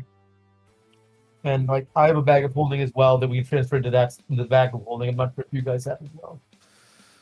Oh boy. A bag of holding with a dead body in it. And a map. We need a map of Moonwatch. Because we have to figure out wherever the fuck Zane might be. I mean, I guess we could do some locate people type things.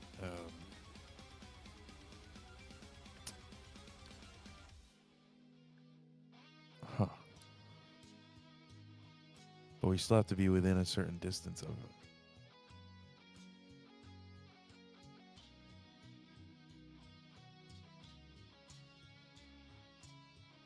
That was for the DM. What was in the bag of holding? As you pull out each item or dump it onto the floor and shake the bag, well, you find the bubble hits the ground. And you are correct, Corbin. It's some sort of mechanism that explodes like a grenade. But thankfully, Oh god. the grenade does not pop, as it only sits on the side. There is a button that seems to create some sort of, well, time mechanism.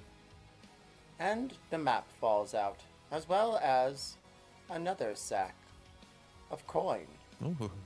You Ooh. also see a drifting one-way ticket back to Undere, marked for tomorrow. Yeah. Have a nice trip, asshole. See you That next might have neck been a break. friend. I don't know. This guy could, maybe he would have been cool, but he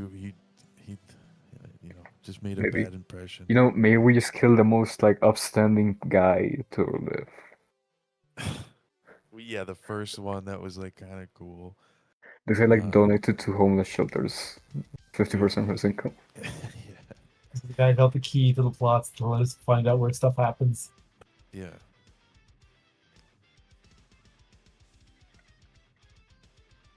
Damn it. Okay. I ruined the campaign, guys. I'm sorry. I shouldn't have told Glitchy to stop him out. I mean, I did kind of give him a play, so Yeah, he deserved it. He should have spoke up. You don't just cast time stop on somebody. You know, that's just one of the things you don't do. That takes people's agency away from them. You don't do that to an ally. It's a good spin.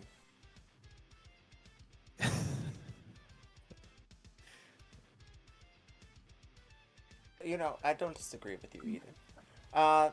You may never know what he was up to. But now, decisions must be made. What are you doing with the body?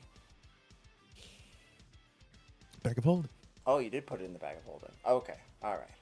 I'm with you now. I wanted to empty out the bag of holding and then put him in the bag of holding. That was my plan. So I'll put the map and the bauble, the ooze grenade, and the sack of gold in my inventory, and then I will put the dead body in this bag, and then I don't even like. Do any of you want this bag of holding? Because we could just leave it here. You got to do something with the body. We can't Yeah. just leave the body. yeah, You we can't can. leave- What do you mean? It's just a bag. I don't see a body. What are you talking about? Where's the body? All I see is a bag. Would you want to be the maid who would have to clean this up? Like, what's in the bag? Oh, God. No, that's a bad idea. What do you mean? Put it in the trash or something. You know, they'll just throw it away. Let's take the body with us. Worst comes to worst, I can disintegrate it in the morn. You're a little freak, aren't you? And you just love carrying these cadavers around. Okay. This is going to be our new body bag. We're gonna start collecting our foes. Or friends. And that's why you usually try to make sure you have a necromancer in the party, so you got everything you can use of it. I'm gonna contact other plane and ask if this guy would have been a cool guy if I didn't fight him. Okay. All right. So we're getting snackies, and then we're getting a new bowl for Strumble Bottom, and then we're going to Lathorn, and Eltor is going to tell her everything that happened, and then we're all going to go to sleep, right? Is that Isn't the gala like tonight? We had the gala Oh, tonight. shit. Yeah, there's like a bunch of stuff we have to do. I'm fucked. I don't have. The gala is tomorrow evening. Tonight is dinner with the Yeneth and the board member, as well as Yeah, dessert and- later on with the Emerald Claw agent. Shit. Yeah. I am cleared out, guys. I'm like, what am I gonna do?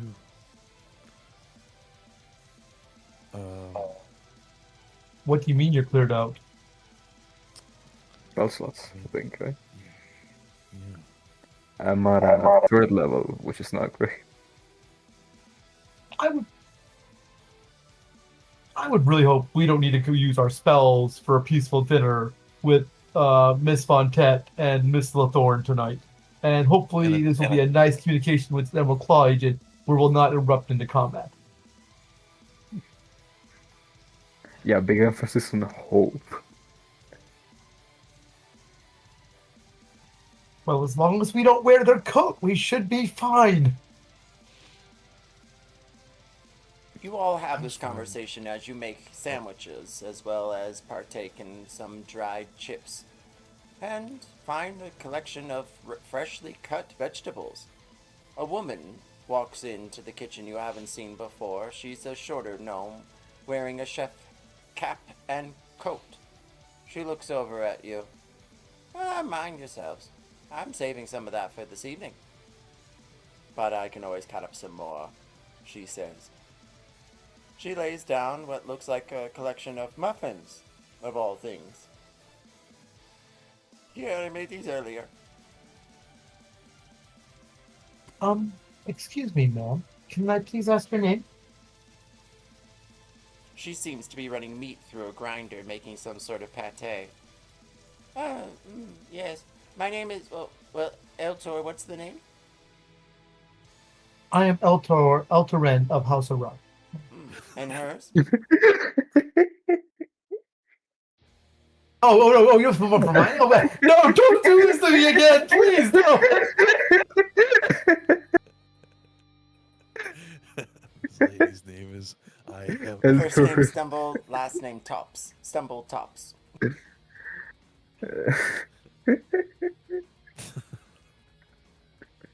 Eltor, what's her name? The name game. Super Caterpillarlistic Epialidocious. There. Oh. My name is Supercalifragilisticexpialidocious, but you can call me Doshi. Hell yeah. I hate you all. Doshi's pretty good. I like that. Who is this person? Yes, Mrs. Doshi. I'm curious. Did you know the previous headmaster? Are you familiar with the previous headmaster, Mr. Zane, at all? Master Zane at all? Party, what's the call? Oh shit. Hi. It's gotta be hi. That's so funny though. Like we just have him in a bag. Hey, do you know that guy? You know that fucking guy? Oh shit. Zane. 7. You mean the one from the papers? Yes, I've heard of him. But no, I never served the bastard.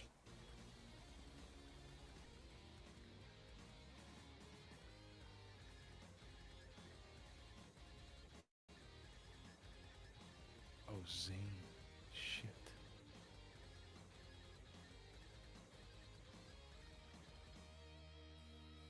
Do you So, need wait, anything d- else? we- She turns and looks at you. What is she doing? She's It looks like she's prepping for We- dinner. She has a we roast in the need- oven, it seems. And she's cooling ice cream for dessert. we need a big pot for our little guy. Or like a big bowl. Do you have like a big glass bowl or something? Oh, I don't know. For our fish? She searches around in a shelf after she takes a stool. I know it looks like a dumb question because I'm holding one right now, but in like 40 minutes or so, it's not going to exist anymore. So we need one that's going to stick around. From the stool, she meets your eyesight. She pinches your cheek and slaps it a bit. That's okay, dear. I think we got something. Oh, yes, here. She pulls down a large mixing bowl. It's tan, with some sort of grooves in the center, but it'll do.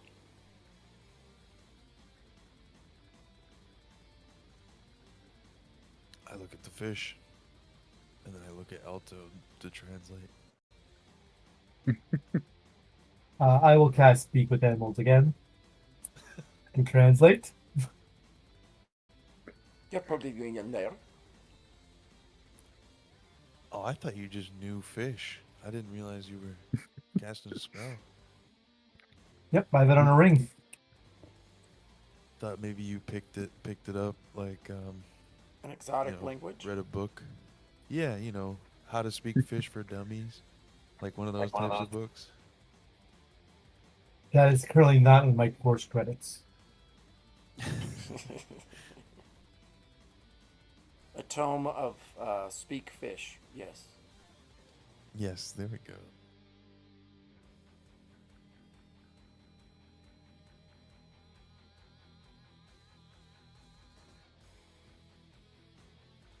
All right, switch them out.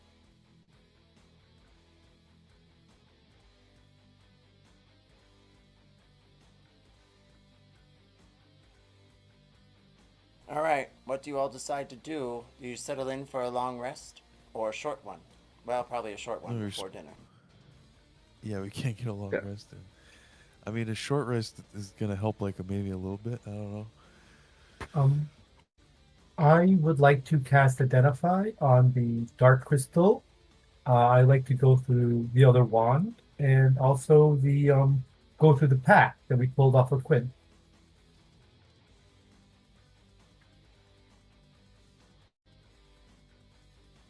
You pull out the items there inside of the kitchen. One by one, you identify them. The pack, you find, has a small, well, not a hole, but a pocket. It looks like inside of it there is a note.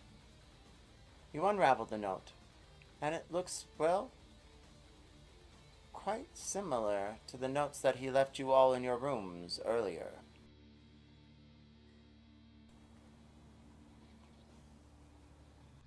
One moment. I'm just gathering the words.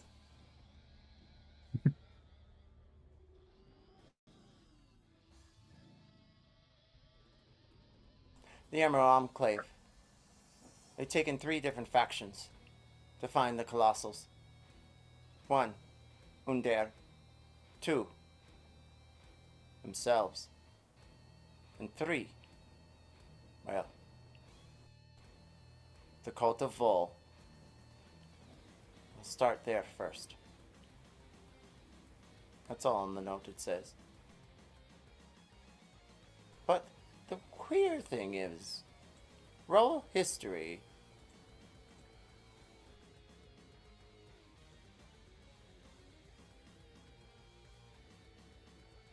Eltor.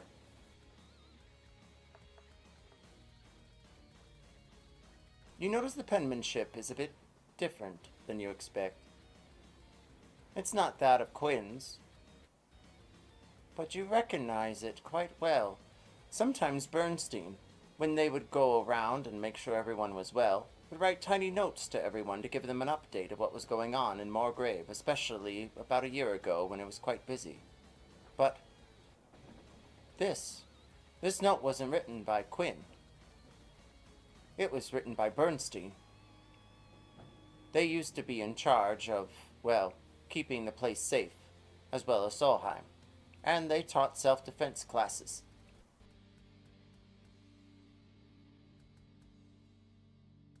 Meanwhile, you try as you might to identify the stone, but it has no real magical components. You try to see if it maybe has a spell or word, but then it swirls around on its own, and you see now what it truly is. It is an amplifying stone of some kind. You place it in a mechanism, and it doubles the capacity, as well as, if you attune to it, you can double the effects of your spells, at least once per day.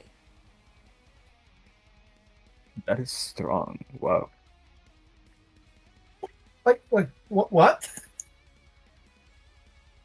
Fireball, for instance, could be casted with double damage.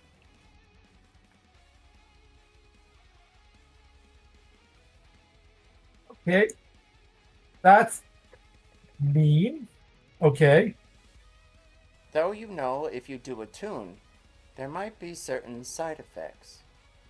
You're not sure of the magic or who conjured it, but it could ensorcel not its victim, but its user of the stone.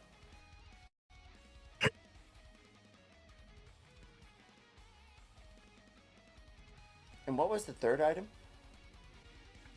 There was a pair of wands. One was a key wand. We didn't know what the other wand was. The other wand is one of magic missile. Roll, everyone, 1d12. We have 2 key wands, right? Or do 3 in total. No, we have 3 now. 3 now. Three.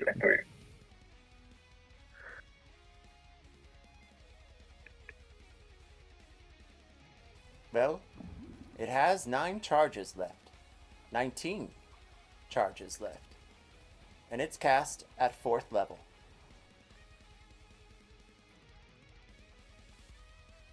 Oh, so it's not like the current D&D magic missile wand, because the current D&D magic missile wand is a little bit different. So it's like an older one then. I'm going with that, yes. I'm sorry, I didn't know Okay. they changed the wands around, but I love a charge in the end.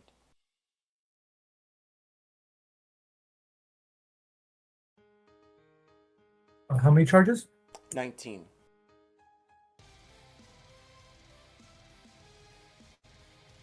Did I cast at 4th level? Correct?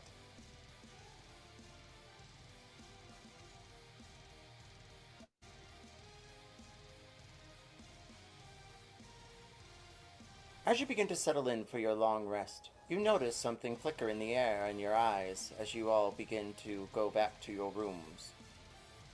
It looks like 9 ships appear around Morgrave. They encircle, kind of like the birds did when they delivered the messages earlier that day.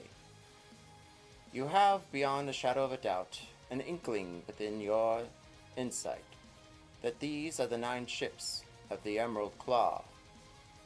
It's almost 6 p.m. as you settle in for your short rest, I apologize, and receive the benefits thereof. And we return again next week for the continuation of more grave faculties, with the conclusion of The Devil Wears Turquoise. Thank you all for coming out tonight. I appreciate you, and hopefully we get a